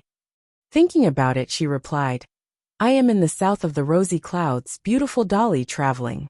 Louis Han, I am so happy. Yuli, it's just that I have been unlucky recently and encountered something. Hey, I will tell you more when I get back. Louis Han, okay. You Lily breathed a sigh of relief. There was finally $500,000 in her card. However, the money she owed Louis Han had to be paid as soon as possible. What kind of work could make money quickly? In addition to selling her body, what else could she do to make money quickly? You Lily took a sip of mineral water, rummaged through her bag, and found the white business card. Night Jungle Floor Manager. How you? After Louis Han transferred the money to you Lily, he quickly finished his meal. His partner, who had a good relationship with him, came over, put his hand on his shoulder and said, let's go out for a barbecue tonight and drink together. Okay. Louis Han put the phone away and closed the lunchbox. Where are we going? The same place? Bring your roommate as well. That kid is quite fun. He doesn't look young anymore, right? Introduce him to a few girls. As he said that, he had a wretched smile on his face, as if saying, you know what I'm talking about. Louis Han pushed him angrily and said, go away, he has a girlfriend, and now he has moved out to rent a place with her. Really? Her colleague obviously didn't believe it. You're no longer single? Nonsense, why would I lie to you? You still have to find them, and teach them some techniques to get rid of singlehood. I'll leave it to you. I'm going to ask someone else out. He won't go. Louis Han made a direct conclusion, but he did not intend to contact Luo Zhan. His colleague looked displeased. Then you should contact him too. Give me your phone, I'll make the appointment. Seeing the outstretched hand in front of him, Louis Han sighed and said, forget it. You go to ask someone else, I'll make the call. Did you quarrel? What do I have to quarrel with him? Go away, I'll make the call. Louis Han found Luo Zhan's phone number and dialed it. Chapter 794. What the hell? Can't get through? Louis Han dialed again, and the result was still the same. The colleague came over again, and Louis Han deliberately turned on the speaker. Look, I can't get through. The signal is not good. Let me do it. The colleague copied Luo Zhan's number and called with his own mobile phone number, but it was quickly connected. Hearing the classic ringtone, Louis Han was dumbfounded. The phone was quickly connected, and Luo Zhan's slightly frantic voice came over. Hello. Look, it's a problem of luck. I got through as soon as I called. The colleague handed his mobile phone over. Answer the phone. This subtle voice also fell into Luo Zhan's ears, and he asked angrily, Who is it? Louis Han clearly saw him in Ireland a few days ago, but hearing this voice, Louis Han felt that he hadn't seen him for a long time. Holding the phone, Louis Han felt a little embarrassed. When he met the colleague's urging eyes, he said, It's me. He thought that there would be a different reaction, such as silence, hanging up directly, or starting to talk about the past. However, to his surprise, there was an angry voice on the other side shouting, Who are you? Louis Han was silent for a moment and said, I haven't seen you for a few days, and you can't even recognize my voice? On the other side, it was indeed Luo Zhan's voice. It didn't sound like he was unconscious, but how could he not recognize his voice? You. This is Luo Zhan's mobile phone. What the hell? I thought it was mine. Wait a minute. The person on the other side seemed to shout. Luo Zhan, brat, why did you put the phone in my room? Do you want to die? Louis Han was silent for a moment, feeling that the scene was a bit strange. The voice on the other side soon became louder, asking, Who are you? It was indeed Luo Zhan's voice. Except for the tone, there was no difference from usual. Louis Han felt a little annoyed, laughed, and asked angrily, Luo Zhan, do you cosplay? Luo Zhan is dead asleep. He will ask who you are before deciding whether to answer the phone or not. Louis Han. Unable to talk anymore, Louis Han directly hung up the phone. About a few minutes later, the other side called again. The phone had fallen into the hands of a colleague, who glanced at it and threw it to Louis Han. Louis Han glanced at the phone number and recognized it was Luo Zhan's at a glance. Stunned, he answered the call. Soon, a sleepy voice came from the other side. Hello. Who is it? Hearing this, Louis Han was a little angry and said impatiently, Hey, is it fun? After a moment of silence, the voice seemed to have sobered up a little and said, It's you. What's wrong? What's the matter? In that case, he had recognized him. Louis Han was even more annoyed. My colleague asked you to go to an outdoor barbecue tonight. Bring your girlfriend. Girlfriend? Luo Zhan was slightly taken aback, but he quickly recovered. She's busy. What time is it tonight? Acting. How could Luo Zhan have a girlfriend? Louis Han said in a bad tone. I don't know. I'll let you know when the time comes. I'm busy. Bye. Oh. Luo Zhan quickly hung up the phone. After confirming that he hung up the phone first, Luo Zhan inexplicably felt a little happy. Lying down comfortably, Luo Zhan threw the phone aside, but he couldn't fall asleep. Louis Han actually asked him to go to an outdoor barbecue and asked him to bring his girlfriend. Suddenly sitting up, Luo Zhan grabbed the phone and dragged his number out of the blacklist. Wan Lily. Are you guys having a quarrel? Louis Han. Some Luo E is so childish at such an old age, I can't stand it. Chapter 795. Louis Han continued to work. At about 4 o'clock in the afternoon, he suddenly received a call from her. Seeing the two flashing words, Louis Han felt like he was dreaming. He was stunned for a moment before he picked up the phone. Qian. Ihan, are you free? Louis Han glanced at the few lines of code on the computer and nodded. Yes. Come to the hospital. Grandpa wants to see you. Grandpa wants to see me? Louis Han was even more surprised. Since Li Xiqing came back, Captain Li had not come to him again. Louis Han understood, but he never expected that after more than a month, Captain Li would come to him again. Yes. Which hospital? I'll be right there. Louis Han picked up the car key on the table and stood up. His colleague immediately felt that something was wrong and asked, Where are you going? Hurry up and finish your work. I'm going out for a while. I'll be right back. Then Louis Han was already out the door. Damn, this kid. Louis Han ignored the shouts behind him and quickly drove to Kingstown Military Hospital. After arriving at the ward that Su Qianxi mentioned, Li Xiqing and Su Qianxi were both in the room, and the children were also obediently staying in the ward. Captain Li was half sitting in the ward. When he saw Louis Han, he sighed. "Little Lu, you are here?"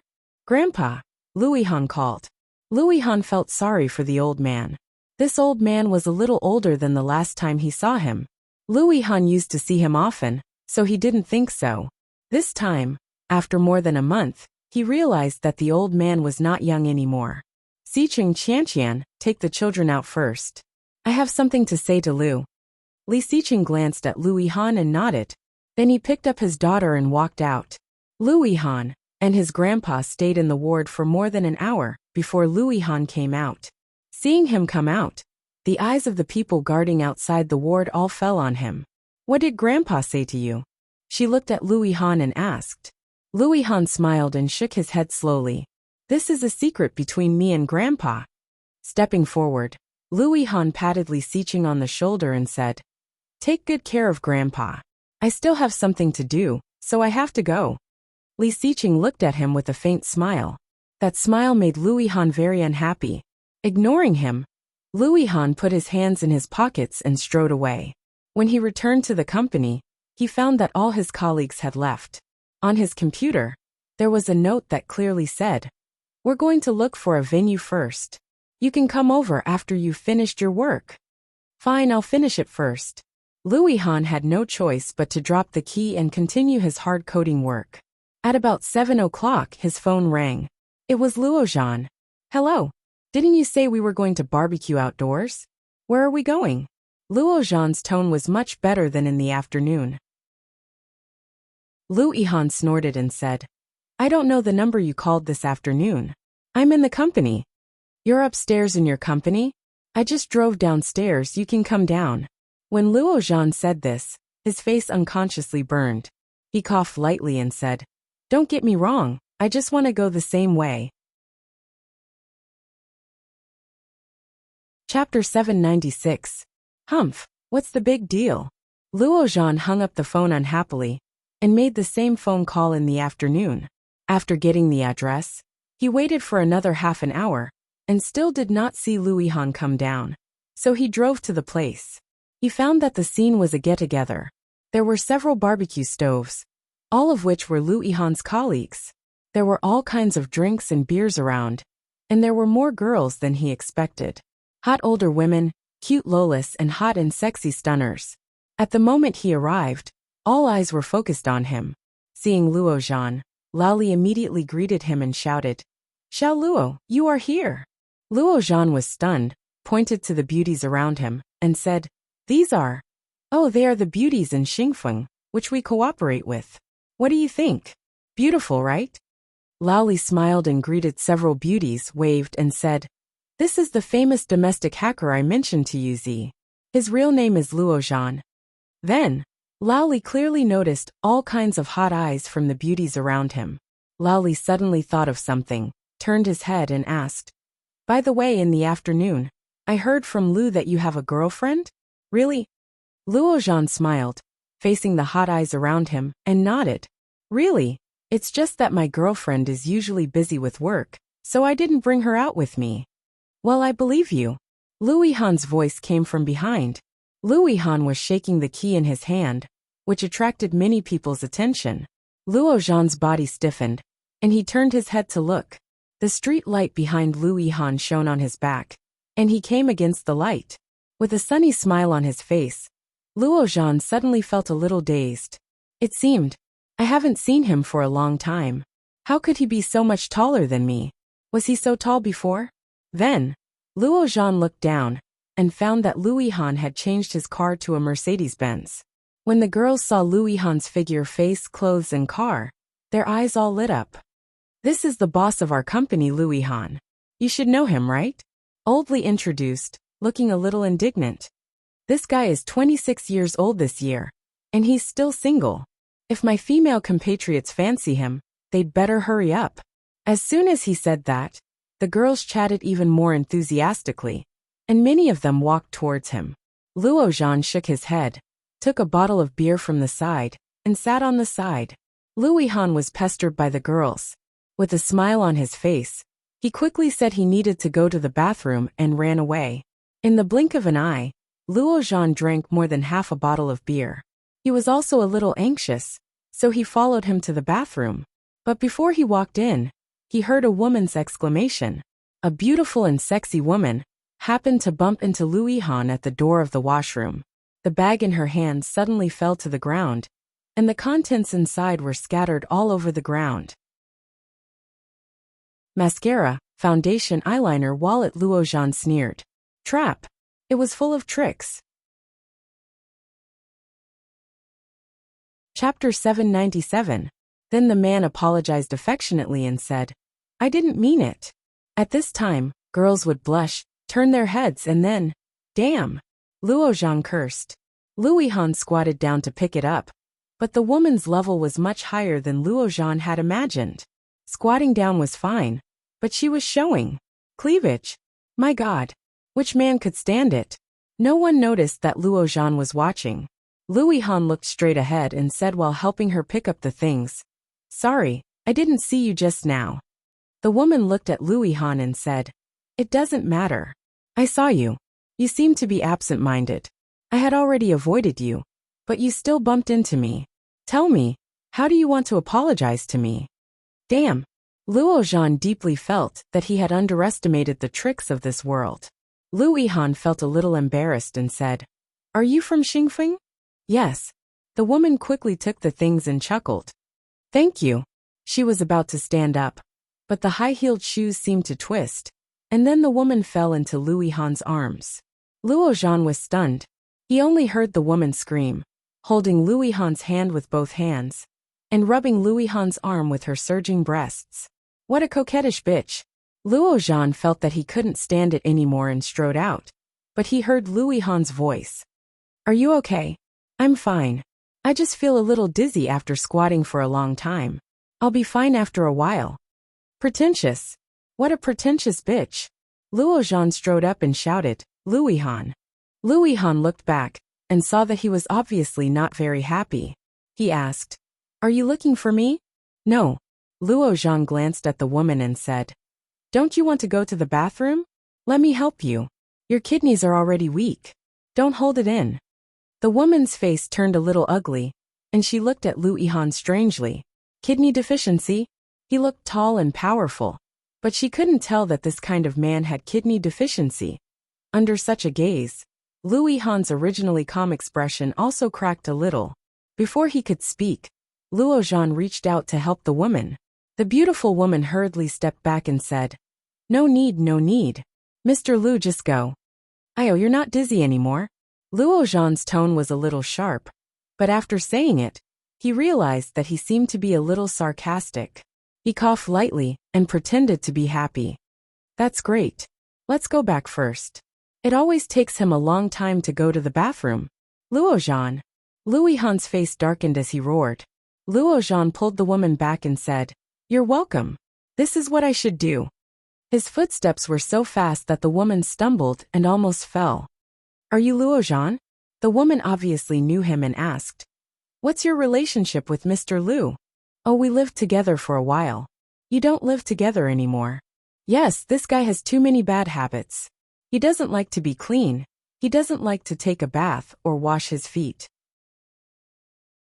More importantly, he doesn't like to flush the toilet. I can't stand it. He likes to sing every morning, and his singing is terrible. In the beginning, I tried to persuade him, but later I found that I couldn't persuade him, so I moved out. Sigh, this kind of person is unlucky. The woman looked understanding and smiled awkwardly. That's not very good, isn't it? The few girlfriends he had couldn't stand him. Oh, by the way, do you like him? Wan Lily. Gee, I didn't expect you to be like this, Louis Han. Chapter 798. The woman smiled, shook her head and said, No, I just accidentally bumped into him. I thought you were interested in him. Why don't you choose me instead of him? Luo Zhan smiled with satisfaction. Before the woman said anything, he walked toward the crowd. The woman looked at Luo Zhan's back gratefully and muttered to herself, "He looks very tall and handsome. I didn't expect him to be such a person. Ah, what a pity." When Luo Yihan came out of the bathroom, many girls looked at him differently. Luo Zhan was drinking beer with Lao Li, and there was a girl sitting next to him. They seemed to be chatting very well. Lao Li thought that Luo Yihan must be the most popular person tonight. But who knew that the limelight was stolen by Luo Zhan? Luo Yihan was also at ease. He talked with his colleagues for a while. Seeing that more and more people surrounded Luo Zhan, he also walked over with a beer bottle. Luo Zhan was talking to a girl about watching a movie. The girl looked coquettish and shouted, "Little bunnies are so cute. Why do you eat little bunnies? It's too cruel." Luo Zhan laughed out and said, "Little bunnies are very cute. Why do you also eat little bunnies?" The crowd burst into laughter, and someone directly spat out a mouthful of beer. The girl blushed on the spot, stamped her feet, and said coquettishly, "Luo Zhan, you are so bad. I said chicken. You can say little bunnies. Why can't I say little bunnies?" Luo Zhan looked innocent and shrugged. Luo Yihan inexplicably felt a little uncomfortable. This guy was really easy to attract. So was he single just because he liked men? Otherwise, with his glib tongue, how could he not have a partner? Luo Yihan pouted, got up, took out the key, and left after saying goodbye to his colleagues. Looking at the time, it was only 9 o'clock in the evening. So boring. Luo Yihan drove past the famous bar street in Kingstown, but suddenly, he saw a familiar figure.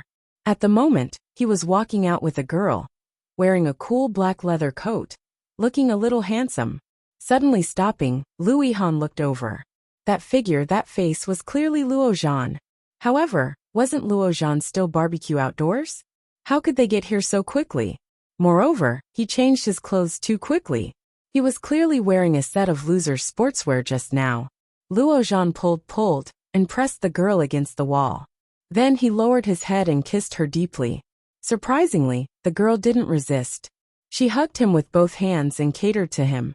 After kissing for more than a minute, their movements became more and more passionate, and Luo Zhan actually put his hand under the girl's skirt. Luo Yihan's eyes widened and he cursed in a low voice, "So open." Fortunately, the girl pressed his hand down and seemed to say something. Luo Zhan laughed, then pulled the girl up and walked down the stairs. The two soon walked to a nearby parking lot. Hey, this guy. Luo Yihan suddenly felt a little ridiculous. He had been so guarded against him these days. It turned out that Luo Zhan still liked women. However, that day in Ireland, Luo Zhan's expression did not seem to be fake. Could it be that this kid was a double? Chapter 799. Just when he was almost home, his phone rang. It was Luo Zhan. Luo Yihan snorted and picked up the phone. "Hello." Luo Zhan's voice sounded not very sober. "Did you drink too much?" "A little. I can't drive. Where are you?" His voice did sound a little drowsy, but Luo Yihan didn't want to talk to him anymore. He drove the car into the underground parking lot and said lazily, "I'm going home." "How could you do this?" Luo Zhan's voice became loud. "You didn't say anything. I was drunk to death by these girls." Luo Yihan snorted, unfastened the seatbelt, opened the door, and didn't care. "I see that you are also having a good time. Let the girl just send you back, or the two of us can go to a room and have fun. That's all. Bye." Luo Zhan's phone was hung up. He scratched his head in annoyance and scolded, "You have no conscience. Damn. Do you have to be so careful?" "Luo Zhan, what are you doing inside? The beauty is waiting for you," Lao Li shouted. Luo Zhan put away the phone and shouted, "I know." In the luxurious bar, all kinds of beauties came and went. Some were enchanting, and some were energetic. Many men swept their eyes over the beauties, looking for their next target. Among them, a woman in a red dress was the most eye-catching. Many men at the scene were attracted by her, which made her unhappy. Her white and tender legs were crossed, sitting on the high bar chair. Under the red dress, it was dazzling and dazzling. A young and handsome man came over with a slender and beautiful crystal glass, sat down next to the beauty, ordered a glass of Bloody Mary, and then looked at the beauty, thinking that he was handsome. "Beauty, you don't look very good. Are you alone? Yu Lily turned her head and looked over. Her beautiful eyes turned slightly, and she ignored him. The man was not discouraged and chuckled. Is it convenient for me to sit here? Aren't you already sitting here? The man laughed. My name is Shunjulia. What about you? Why should I tell you? Yu Lily gave him a flirtatious look, which was even more enchanting. Mr. Shun, when you see a beautiful woman, will you seduce her like this? No, no, no. When I make friends, I never look at appearances. Shunjulia suddenly reached out and moved his hand to Yu Lily's ear. Yu Lily was shocked and was about to avoid it when she suddenly heard a soft sound in her ear.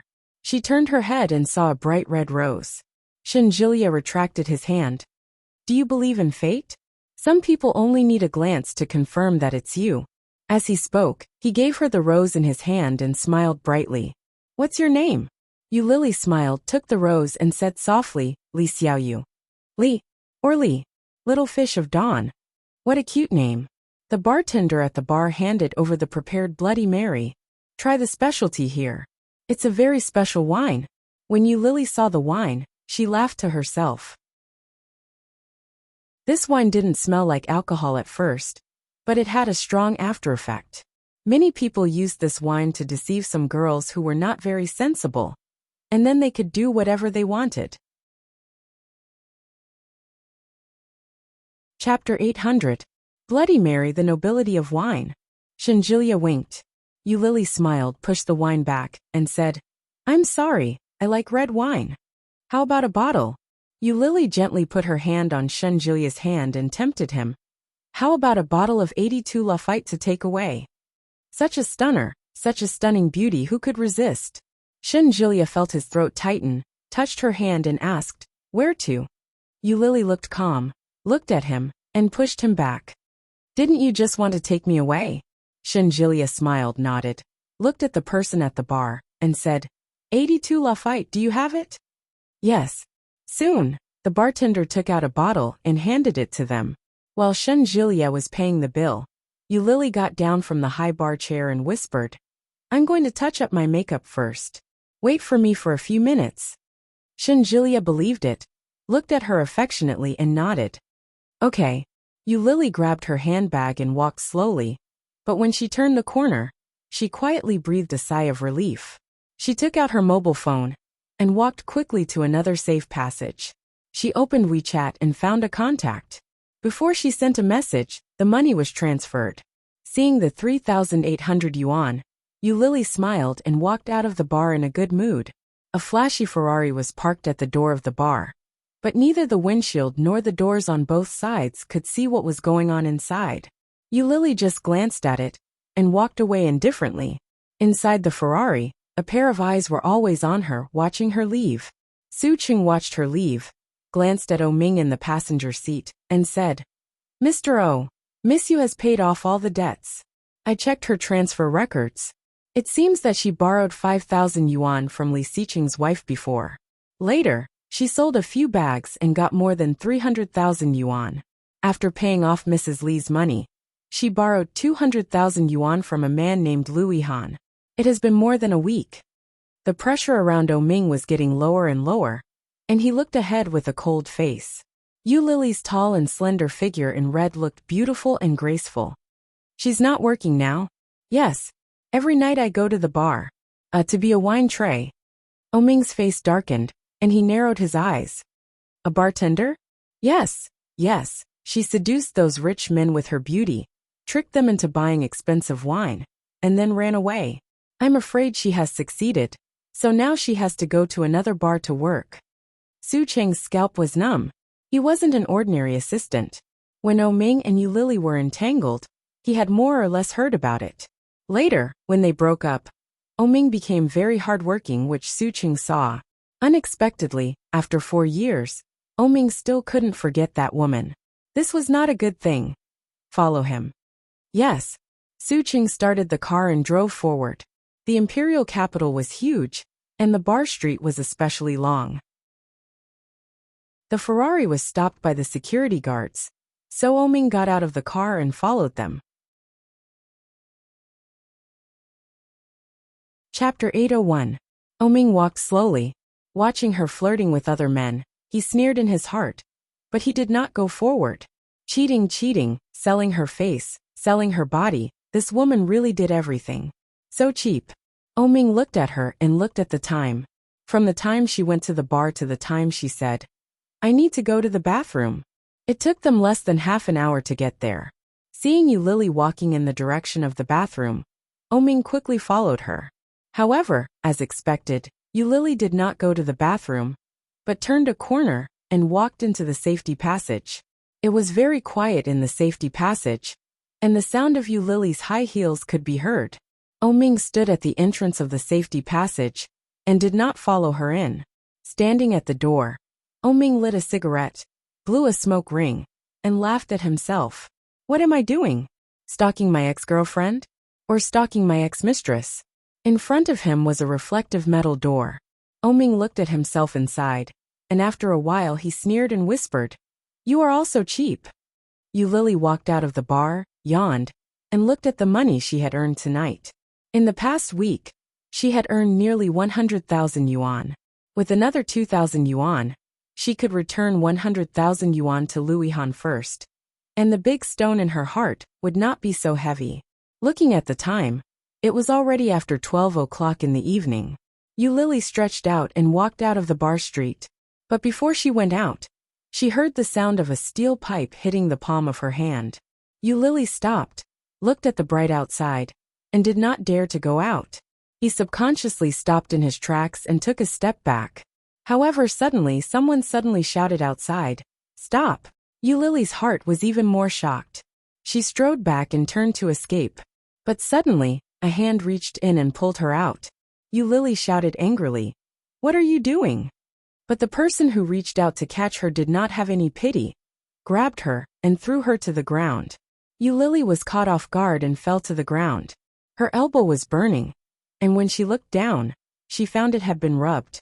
However, the light that shone on her body was immediately blocked by those tall figures. She looked up and saw 4 to 5 men with tattoos on their arms, each holding a steel pipe. They were looking down at her with sinister expressions. What do you want to do?" Yu Lily shrank back in fear. "Help! What are you doing?" "Shut up."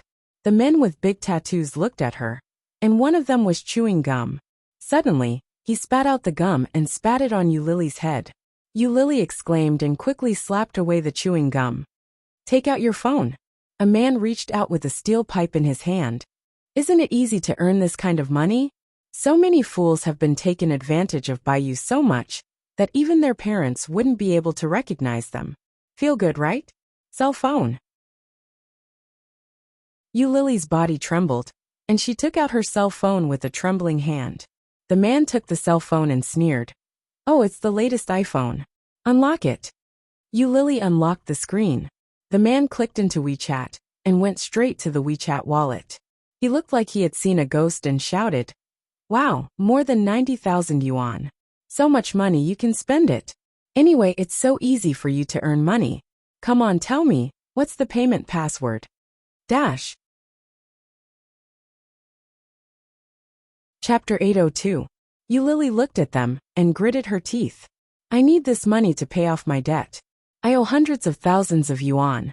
If I don't pay it, I will be beaten to death." Yu Lily looked at them with red eyes and looked like she was about to cry. "Please, I'll give you half of it, okay? Leave some for me to eat."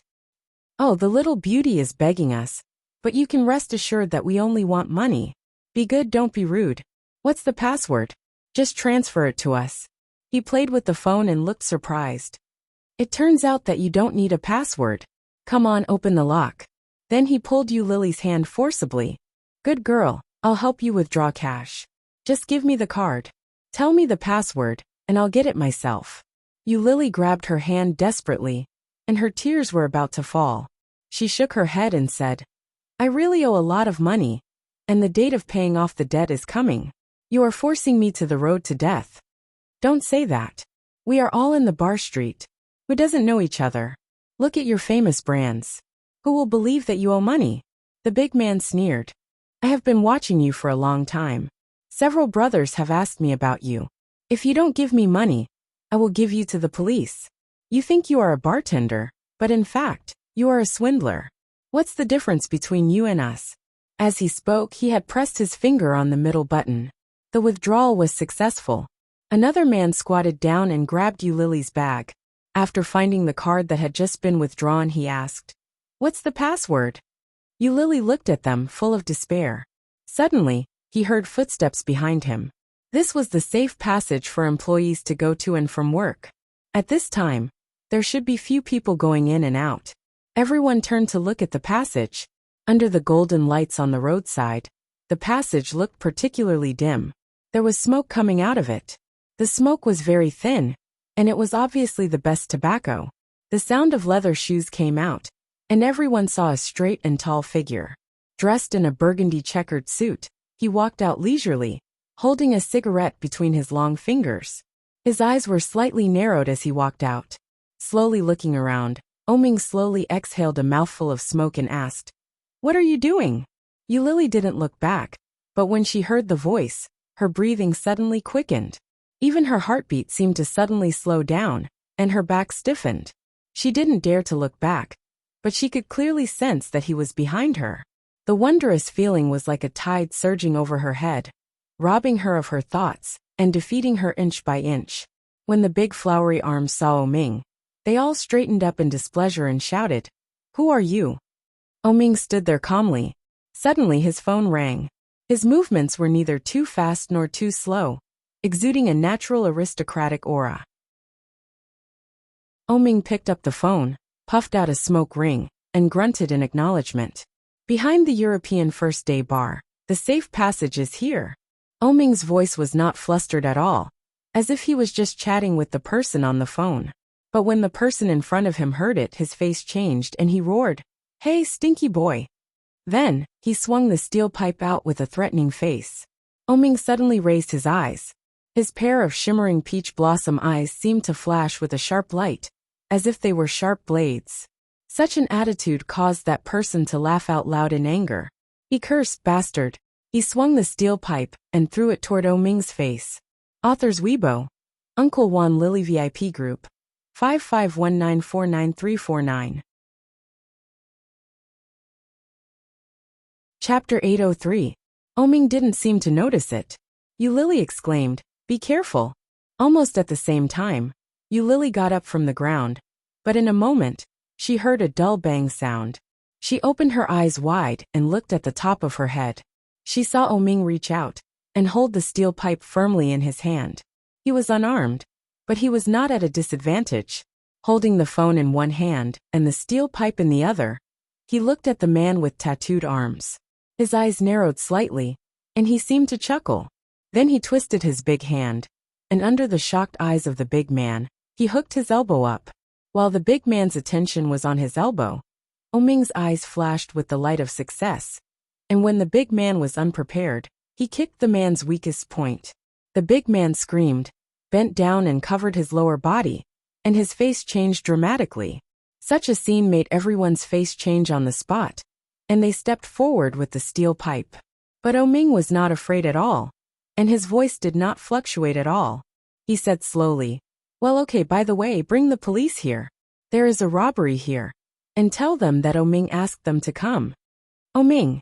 Hearing these two words, everyone's expression changed, and the originally surging and powerful aura suddenly became dull. Oming didn't seem to notice the changes in front of him. He smoked the last puff of the cigarette, squinted his eyes, and threw the cigarette butt on the ground. His leather shoes gently stepped on it, and the fire disappeared under his shoes. "Wait a minute. You are Oming?" one of the big men asked. Oming squinted at him, and did not answer. Instead, he stretched out his hand and said, "Give it to me." What? What did they take from you?" Oming looked at Eulily and asked. Hearing this voice, Eulily almost couldn't hold back her tears.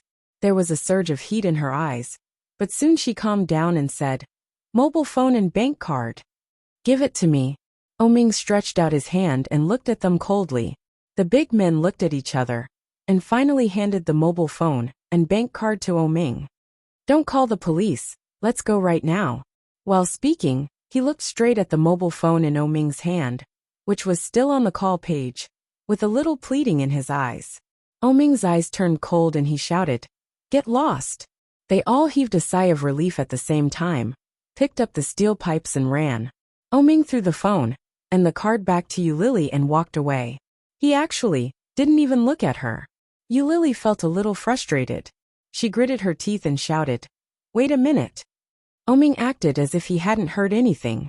His footsteps were light, but his speed wasn't slow. In 2 or 3 steps he was already far away. She picked up the things and chased after him in her high heels. She shouted, "Oming!" The frequency of Oming's footsteps did not change at all as he strode forward. Yulili was angry and roared, "Oming, stop right there!" Oming's footsteps came to a halt. "Oh Yangming, stop right there." Such a tone, such a tone. It was no different from how it was in the past. It was as if the person standing behind him was still the old Yulili. However, it was a pity. The Oming of today was no longer the Oming of the past.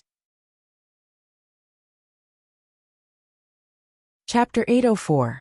Yulili looked at his determined back, and her heart ached. Her hands and feet had been thrown to the ground by the tattooed men just now, and they were still hurting. She looked down and found that the wound was not deep, but she couldn't keep up with them. She simply took off her high heels, ran up with them in her hand and shouted, "Oming, wait for me." However, Oming acted as if he hadn't heard anything and continued to stride forward.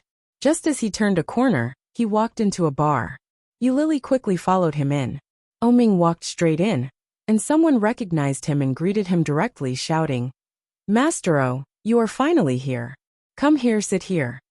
Oming was invited to a relatively remote and quiet sofa, on which sat 3 or 4 men, surrounded by beautiful women. Every one of them was hot and looked beautiful and sexy. Yulili followed all the way, and soon someone noticed her and asked, "Master O, this is?" "I don't know." Oming sat down on the sofa and took the wine handed over by one of the men. When the man heard that, he had a look of understanding on his face. He saw Yulili holding high heels and wearing clothes that looked very good on the surface. But when he looked closely, he found that it was just a high-quality imitation. Even that pair of shoes had the classic snakeskin logo of Bulgari. This kind of shoes was relatively unpopular, but if she could wear it, it was undoubtedly fake. In all likelihood, she was some girl with a poor background and came to this kind of place to catch a rich man. However, she was really beautiful. Her figure was also good. She was petite and exquisite, and her skin looked tender. If she could have sex with him, it would be worth the money. The man thought he had seen through her, so he greeted Yulili, raised his eyebrows and said, "Hello, I am the second young master of Inling Group." However, Yulili ignored him, looked straight at Oming, and said, "I have something to say to you. Can you come out for a moment?" She had a lot of words to say to him. She had accumulated a lot of words for 4 years. In the past 4 years, there was not a day that she didn't miss him. Especially when she was desperate a few days ago. She missed him so much that she almost went crazy. Oming squinted at her, took a sip of wine with a smile, and did not speak. Holding a glass of wine, she coiled around him like a water snake and said in a sweet voice, "If every woman pesters him like you, our Master O will be busy to death. Master O doesn't want to talk to you now. I advise you to go out quickly. There may be some hope to hook up with other rich men, but Master O..." "Hee, that's right." A young lady also came over and stood on the other side of Oming. "The #1 bachelor in the capital is our Master O, and the #1 dream lover of single women in the country is also our Master O. You should be happy to see our Master O. Let's go." Yulili put her shoes down and quickly put them on. She looked at Oming with a pair of beautiful big watery eyes that seemed to be able to speak to him. There wasn't even a single word, but there was a dazzling halo that made people unable to help but pay attention to it. Chapter 805. Since when can anyone come in our bar? Oming took a sip of wine and looked at second young Master Chu. "Don't you think it's a bit degrading to let such a person in?" These words were like a sharp arrow, piercing her heart, and she was instantly dripping with blood. Who was Oming talking about? Yulili looked at him, pursed her lips and did not move. "Didn't you hear? You are standing here and degrading us. Go away. A young lady held a glass of wine, and under her long false eyelashes, her eyes were full of contempt. You have been driven away like this, but you still don't leave. You are too cheap, aren't you? Another young lady echoed. Who do you think you are? Shut up. Yulili looked at them and shouted with a sullen face. I am talking to Oming. Can you replace him? When the two women heard this, they were speechless and looked at Oming. Oming lazily looked at the sofa with his legs crossed, as if he had not heard their words. His other hand was holding a mobile phone, and no one knew what he was looking at. Second young Master Chu wanted Yulili to stay. At this moment he quickly said, Well, let's not talk about it. Anyway, today is my birthday. Everyone should give me face and talk less. Waiter, bring the cake up. The waiter quickly took the order and brought up the cake. A group of people sang the birthday song, but no one invited Yulili to sit down. Second young Master Chu cut the cake, and the young lady sitting next to Oming immediately came to take a piece of cake, handed it to Oming, and said, Master O, come and eat the cake. Oming avoided it with disgust, and his eyes fell on Yulili, who was standing next to him, and said, Haven't you left yet? Gee, you want to get along with me alone. Is it because you want to do something bad to me? Oming's words made everyone on the scene laugh. Yulili looked at him all the time, and her eyes were stubborn. I have a lot to say to you. Say it now. Oming straightened up, put down his crossed legs, and looked at Yulili. If you have finished, get out of here. Yulili breathed quickly, and her eyes were slightly hot. Looking at his sloppy face, she said seriously, I really have something to tell you. Alone. Sure enough, you're plotting against me. Leave, I'm not interested in a slut like you. Oming wrapped his arms around the two young ladies beside him. The two women saw the surprise in each other's eyes and snuggled up to him. Don't let me see you in the future. You spoil my appetite. Oming. Yulili took a step forward. Suddenly, her hand accidentally hit a hand that was holding a cake. The woman on Oming's right side cried out in surprise. The cake in her hand fell and landed on Oming's leather shoes. The scene was silent. Yulili's eyes widened as she stared at it. Her heartbeat suddenly accelerated. Oming looked like a sloppy person, but when it came to certain things, he had a strange obsession with cleanliness. For example, a close-fitting shirt, a car, and leather shoes. As expected, Oming's face immediately darkened. The woman was so scared that her face turned pale. She immediately grabbed the cake and shouted, I'm sorry, Master O. I'm really sorry. Get out of my way. Oming's voice was surprisingly cold. It's none of your business. The woman was stunned and looked at Oming. Chapter 806. His gaze was like a blade, carrying with it a cold and sharp edge, causing her to freeze on the spot. Yulili looked at him, her eyes redder, and she couldn't believe it. What did you say? Are you deaf? Oming looked at her with a cold face, but his lips were curved with a contemptuous and sarcastic smile. Tell her. Another woman sitting next to Oming looked at Yulili and said, Are you deaf? Master O asked you to lick it clean. Yulili's nose was sour, and she looked at him incredulously. Her voice was a little high, and she shouted, Oming. Second young Master Chu saw that Oming was really angry. After looking at his companions, he stopped him with a stern look and said, How can you call our Master O's name? Did you hear that? You'd better obey Master O's order otherwise. Oming squinted his beautiful peach eyes slightly squinted, put his feet on the table in front of him, lifted his toes, and said with no expression, Lick it clean, otherwise, you'll have to bear the consequences. The woman, who was still desperately apologizing, seeing such a situation, stood up, went behind Yulili, pushed her hard and said, Didn't you hear? I asked you to lick it clean. Yulili's breathing became more and more rapid, and her eyes became redder and redder. Looking at Oming's shoes covered with cake in front of her, she was pushed and staggered. However, her body was still straight, and she looked at Oming and said, Oh! As she spoke, her nasal voice became more and more heavy. Do you have to humiliate me like this? Hearing that, Oming suddenly laughed. He lowered his head and looked down. That delicate and beautiful face was indescribably evil. Oming's beautiful and coquettish face made the girls at the scene couldn't help but stare at him, and their cheeks became slightly red. Humiliate. Oming repeated these two words, and his smile became wider. Suddenly, he raised his eyes and looked at Lily. His pair of peach eyes were full of unspeakable ridicule and sarcasm. You said that I am humiliating you? This kind of smile, this kind of tone, it was something that had never been seen before. Lily still had a trace of fantasy, but in an instant under such a look, it was all disillusioned. In the past, Oming would never have spoken to her in such a tone. At that time, the way he looked at her was full of tenderness and sweetness. At that time, it could be said that he held her in the palm of his hand. He protected her carefully, as if he was raising a canary. He was afraid that she would fly away, afraid that she would get lost. In the beginning, she enjoyed his protection and love, but gradually, she was tired of this feeling. She wanted freedom, she wanted to escape. But now, he had succeeded in escaping, and he had paid the price of killing those two children with his own hands.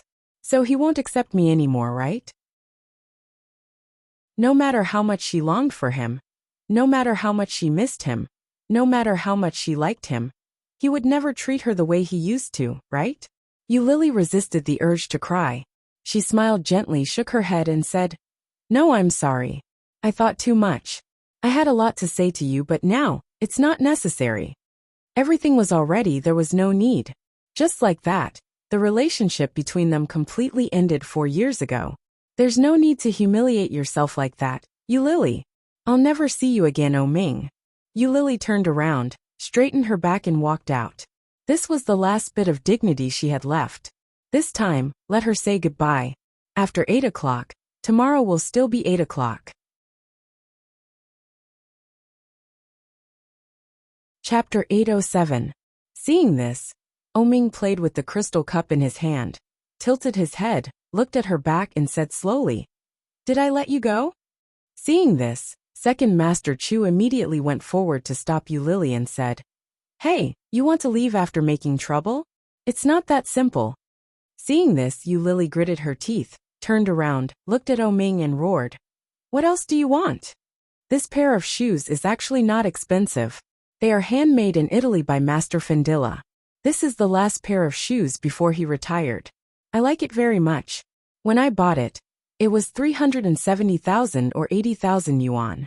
I'll give you a discount and compensate you with 300,000 yuan. Hearing this, Lily's face turned white again. Why do you look like this? Oming saw her face, and his heart seemed to be pricked by a needle. It was just 300,000 yuan. In the past, Lily could spend hundreds of thousands of yuan a day to buy a bag or a pair of shoes. It was not an exaggeration to say that she spent money like water. Now, just a mere 300,000 yuan was enough to make her have such an expression, but at the same time, there was an indescribable sense of carefreeness that enveloped him. Didn't I say, lick it clean? Oming's lips formed a cruel smile. As long as you lick it clean, you don't have to pay. Lily's face was extremely ugly, and her eyes were fixed on Oming, as if she wanted to see something on his face. But she couldn't see anything. The woman who had just pushed Lily's back again, with a proud expression on her face. Just like that woman, many of the people inside were also waiting to watch a good show. Lick it clean. Second Master Chu's accomplices immediately echoed, and some people even whistled. Lily's face was hot, white and red. She looked at Oming, full of hurt. Taking a deep breath, Lily felt a little dry, and her throat and heart were empty. She asked in a low voice, "Are you serious?" Oming laughed and crossed his legs on the table, revealing his shoes that were covered in cake. He leaned lazily on the sofa and said, 300,000 yuan. You can leave after you pay me on the spot. The people around started to make a ruckus, especially second young Master Chu's accomplices, who whistled even louder. Lily's hands hung by her sides, clenched into fists and said nothing.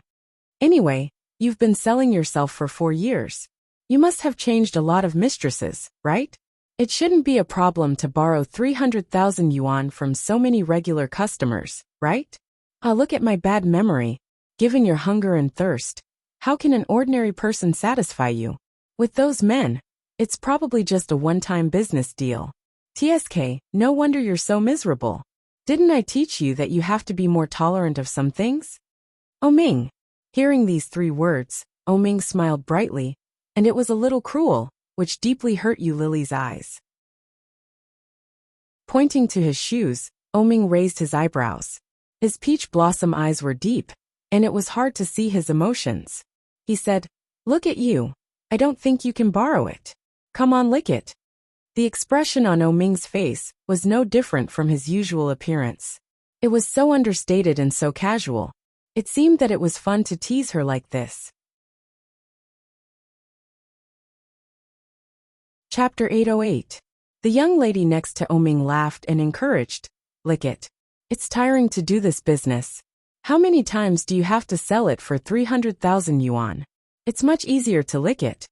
That's right. Young Master O's shoes are very clean, and the cake is also very fresh. Just treat it as a different tableware. It's not easy to earn 300,000 yuan. Another lady chuckled with gloating eyes. Hearing such words around her, Yu Lily's eyes flickered. Looking at Oming's shoes, there was an obvious struggle on her face. Yes, it's 300,000 yuan. She worked herself to the bone, risking the possibility of being arrested and sent to jail, shuttling back and forth between bars every night as a bartender. Wasn't it for the money? 300,000 yuan. How much could some senior white-collar workers earn after working for a whole year? She worked as a wine carrier, and had to be on tenterhooks every day to swindle those suckers. How much money could she earn after working for more than a week? As long as she bent down and licked it, she wouldn't have to compensate 300,000 yuan. Wasn't it better than making money by selling her body? At the very least, she didn't have to be labeled as a prostitute. At the very least, she earned it fair and square. She didn't have to be a sugar daddy or sell her body. She just sold her dignity, that's all. No, she had no dignity, hadn't she? What bullshit dignity? It had long been destroyed when she had no money, and was forced to find how to work as a bartender to make a living. If she had dignity, she would not have gone back to How You. If she had dignity, she would not have followed Oming here with a glimmer of hope, and been humiliated like this. It was too ridiculous to talk about dignity at a time like this. Yu Lily's eyes flickered. Suddenly, she smiled and looked at Oming. When Oming saw the look on her face, the smile on his face became more and more sinister. However, the corners of his mouth became wider and wider, and the evil aura on his face became more and more unbridled, making it difficult for people to see his emotions. "If I lick it, you don't need my compensation, right?" There were tears in Yu Lily's eyes, but she stubbornly raised her head and didn't let the tears gather more. She looked at Oming with a smile on her face. It was bright and sad. Second Master Chu clearly saw the expression on Yu Lily's face, sighed secretly, and couldn't help but feel a little sorry. After all, such a beautiful woman with such a good figure and skin was hard to come by.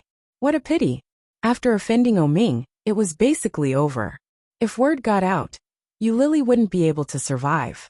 Those who were tainted by her would definitely not have a good ending. What a pity. Taking a step forward, second young Master Chu said, "Of course, don't you know this person?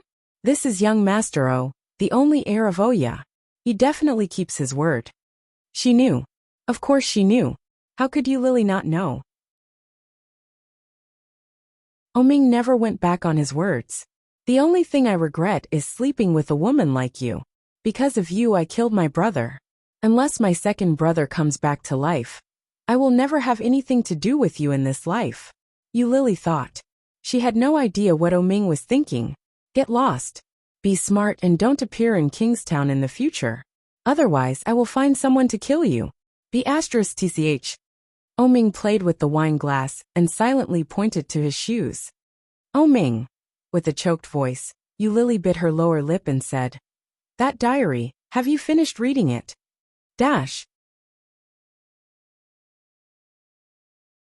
Chapter 809. Diary. Oming thought of the diary, and his eyes, which were half squinting lazily, suddenly became sharp and looked straight at Yu Lily, wishing to cut her into pieces. In that diary, Yu Lily's most brutal side was recorded. He never thought that the girl he had protected and raised for 3 years would have such a heavy heart and such cruel means. In order to break up with him, she killed her own twins. Did she really hate him so much? Ming withdrew his hand, and his malice was obvious. He smashed the wine glass in his hand toward Yu Lily's body, and the delicate and clear liquid inside was immediately thrown out. The wine glass hit Yu Lily's abdomen, and then fell to the ground. The crisp sound accompanied by the splashing of fragments came out at the same time. No one expected that Ming, who had always been calm, would suddenly make a move. Everyone was shocked, and began to guess the relationship between him and Yu Lily. It seemed that they knew each other. Was it really an old lover relationship? Yu Lily stood in the same place, gritted her teeth and looked at him saying, "You haven't finished reading it, Ming." Yes, he hadn't finished reading it. He patiently read more than half of it from the beginning. Every word and every page was filled with her hatred for him. It was a diary full of hatred. The hatred was like a sharp knife, cutting him through the words. When he finally saw his twins killed by her, there was only one thought in Ming's mind: kill her. How could such a woman live in this world? Ming squinted and chuckled. Changing the subject? Miss you, this trick works on your lovers, but it doesn't work on me at all. Hurry up, don't waste everyone's time. It's supposed to be used for pleasure. Otherwise, do you think your licking is so valuable? Yu Lily's heart was stuffy, and she stared at him with red eyes.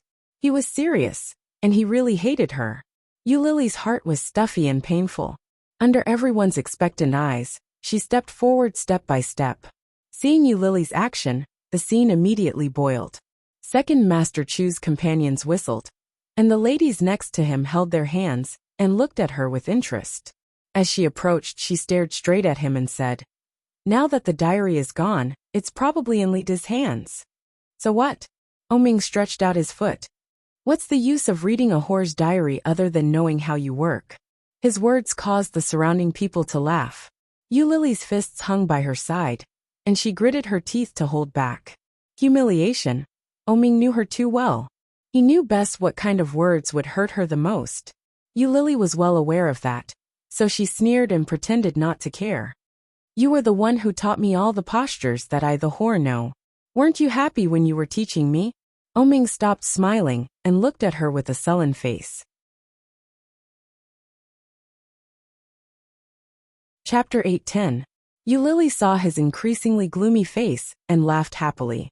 "You look tall and powerful, but in fact, you only last 5 minutes each time. Oh, sometimes less than 3 minutes. And you are embarrassed to go to the doctor. Ming, this is an illness, and you have to treat it." Hearing Yu Lily's words, everyone looked at Ming in unison. Through their conversation, the bystanders already had their suspicions about their relationship. Hearing this topic at this moment, maybe it was true? "Provoke me." Ming leaned lazily on the sofa and chuckled. "Are you sure you don't feel good every time?" Yu Lily saw his smile and felt a little scared.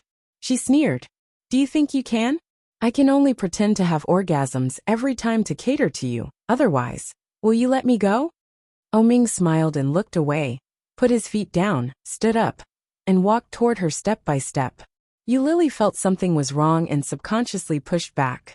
However, Second Master Chu behind her immediately pushed her. Ming opened his arms and held her in his arms.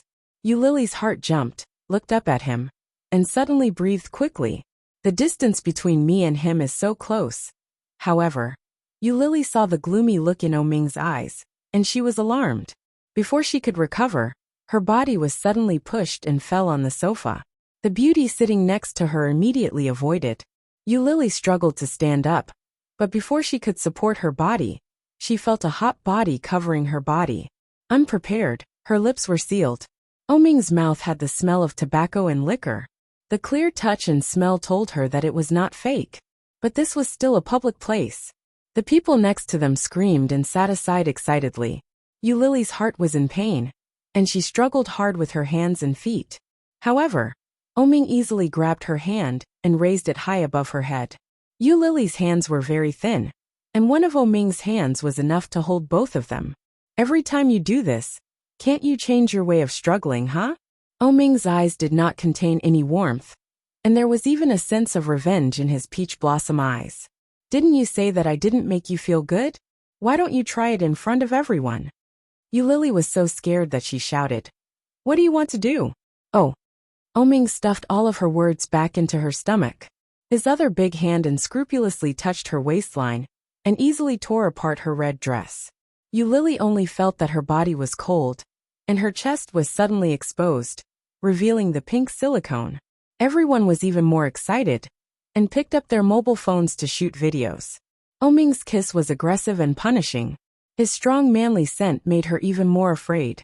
But inexplicably, as she twisted her body, she felt an indescribable numbness, and she couldn't help but moan. Oming's eyes turned into crescents as he pulled her up. Wherever his big hands passed, the sound of clothes tearing could be heard. The tight waistline, full snow white, and the delicate porcelain-like skin were all Yu's eyes. Oh, and Yu was. And her tight waistline, plump snow-white breasts, and delicate porcelain-like skin all made one's blood boil. Lily.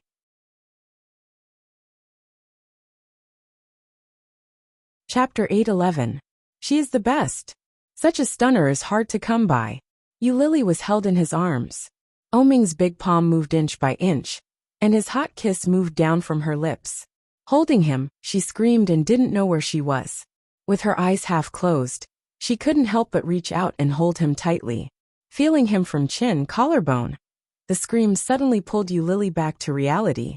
She looked around, and the stimulation under the eyes of the public made her legs tighter. Bursts of excitement came like a tide. Yulili couldn't help but raise her head, which brought the atmosphere of the scene to the peak. Oming's breath was calm, and his hair was slightly messy. He pressed her on the back of the sofa and whispered with a smile, "So fast." The 3 words directly made Yulili feel even more humiliated. People around her were looking at her, and some people were taking photos with their mobile phones. On Oming's body, his clothes were still neat and tidy, but they were a little messy, and they looked neat and blurry. And at this moment, unrestrained, unclothed, battered and exhausted, facing so many cameras and covering her face, Yulili pushed him away forcefully. Her eyes were red, and her tears were about to fall. But Oming didn't let go, but lifted her torn clothes and said, "Is it good? Do you want to do it again? So many people are watching your performance. Don't let them down." Yulili's tears fell, and she raised her hand to slap Oming's face. Slap! The loud sound made the people around quiet. The slap made Oming slightly tilt his head, and his eyes darkened. Yulili almost broke down and cried. She pushed him away, gritted her teeth, pulled up her clothes, picked up her bag, stood up and ran away. Being pushed like that, Oming's eyes darkened. Looking at her fleeing figure, not only did his heart not feel the slightest bit of joy that he had imagined, but there was a familiar yet unfamiliar dull pain in his heart. He reached out and touched his cheek, which was burning because of the slap, and chuckled. Facing the people around him, he threatened with an evil smile. "If today's things leak out, you can try it." The people who were excited just now immediately felt like a basin of cold water had been poured on them, and they deleted the photos and videos in embarrassment. Yulili had never felt so embarrassed before. Her tattered clothes couldn't hide her body at all. Embarrassed, humiliated, what is self-respect? What is dignity? What is face? Nothing, nothing at all. Yulili stopped a taxi and gave the driver her address. She couldn't help but cry in the car. Seeing her like that, the driver was a little worried and asked, "Miss, what happened? Do you want me to call the police for you?" Yulili stopped crying and shook her head. By the time Yulili arrived at the newly rented house, it was already 20 minutes later. Stumbling on the bed, Yulili finally couldn't bear it and burst into tears. Why was it like this? Why was it like this? It shouldn't be like this. The humiliation that Oming had given her was 100 times, 1,000 times worse than what others had given her. He had never felt so dead in his heart and despair. Yulili walked into the bathroom with trembling legs. She looked at herself in the mirror and felt extremely sad. Chapter 8:12. None of the orphans abandoned in the orphanage had a proper birthday. All of them were based on the date when the orphanage found the child. When Yulili was found, it was the 5th day of the new year. Because of the special date, if you worked during that time, you would get 3 times the salary. Therefore, in the past 17 years, Lily had not had a proper birthday. She was either working part-time in a restaurant or as a manager in an amusement park. She thought that her 18th birthday would be no different from before. But this year made her feel very different. Ding dong. The doorbell rang, and Lily jumped up from the sofa happily. She ran to the door and opened it directly. Seeing her like this, Oming frowned and said, "You didn't ask who it was before opening the door. What if it was a bad guy?" "It won't be." Lily was a little excited and looked at his hand, which was holding a big cake. "Wow, there is really a cake. Ha ha ha, give it to me." Lily took the cake from Oming's hand, bowed her head to smell it, and walked in with the cake. Seeing this, Oming smiled and closed the door. He went in, took off his coat, and put it on the sofa. "Happy birthday." Oming sat next to her and helped her open the cake. "You are 18 years old, a big girl." Lily's eyes were shining, and she nodded excitedly.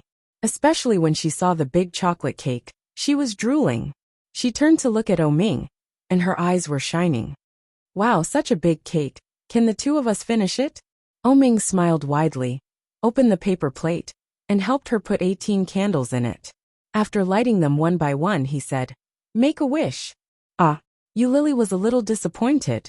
She looked at him and said, "Don't you sing the birthday song for me?" "Sing it." "What song?" "Childish." Oming patted her on the head and whispered, "Hurry up and make a wish and blow out the candles." Lily pouted, and her cheeks were red in the candlelight. It was like being covered with a layer of orange light, but her smile became wider and wider. She said, "I hope that I can have cake on my birthday in the future." It was a simple birthday wish, but it made Oming's heart ache. His big hand touched her little head, and his eyes softened slightly. He said, There will be in the future." "Really?" Lily looked at him with a smile. Her eyes were like bright stars. She turned her head, blew out the candle and said, "I have never eaten such a big cake. I want to eat this flower." "It's all yours. Eat slowly." Oming sat on the side and looked at her with a smile.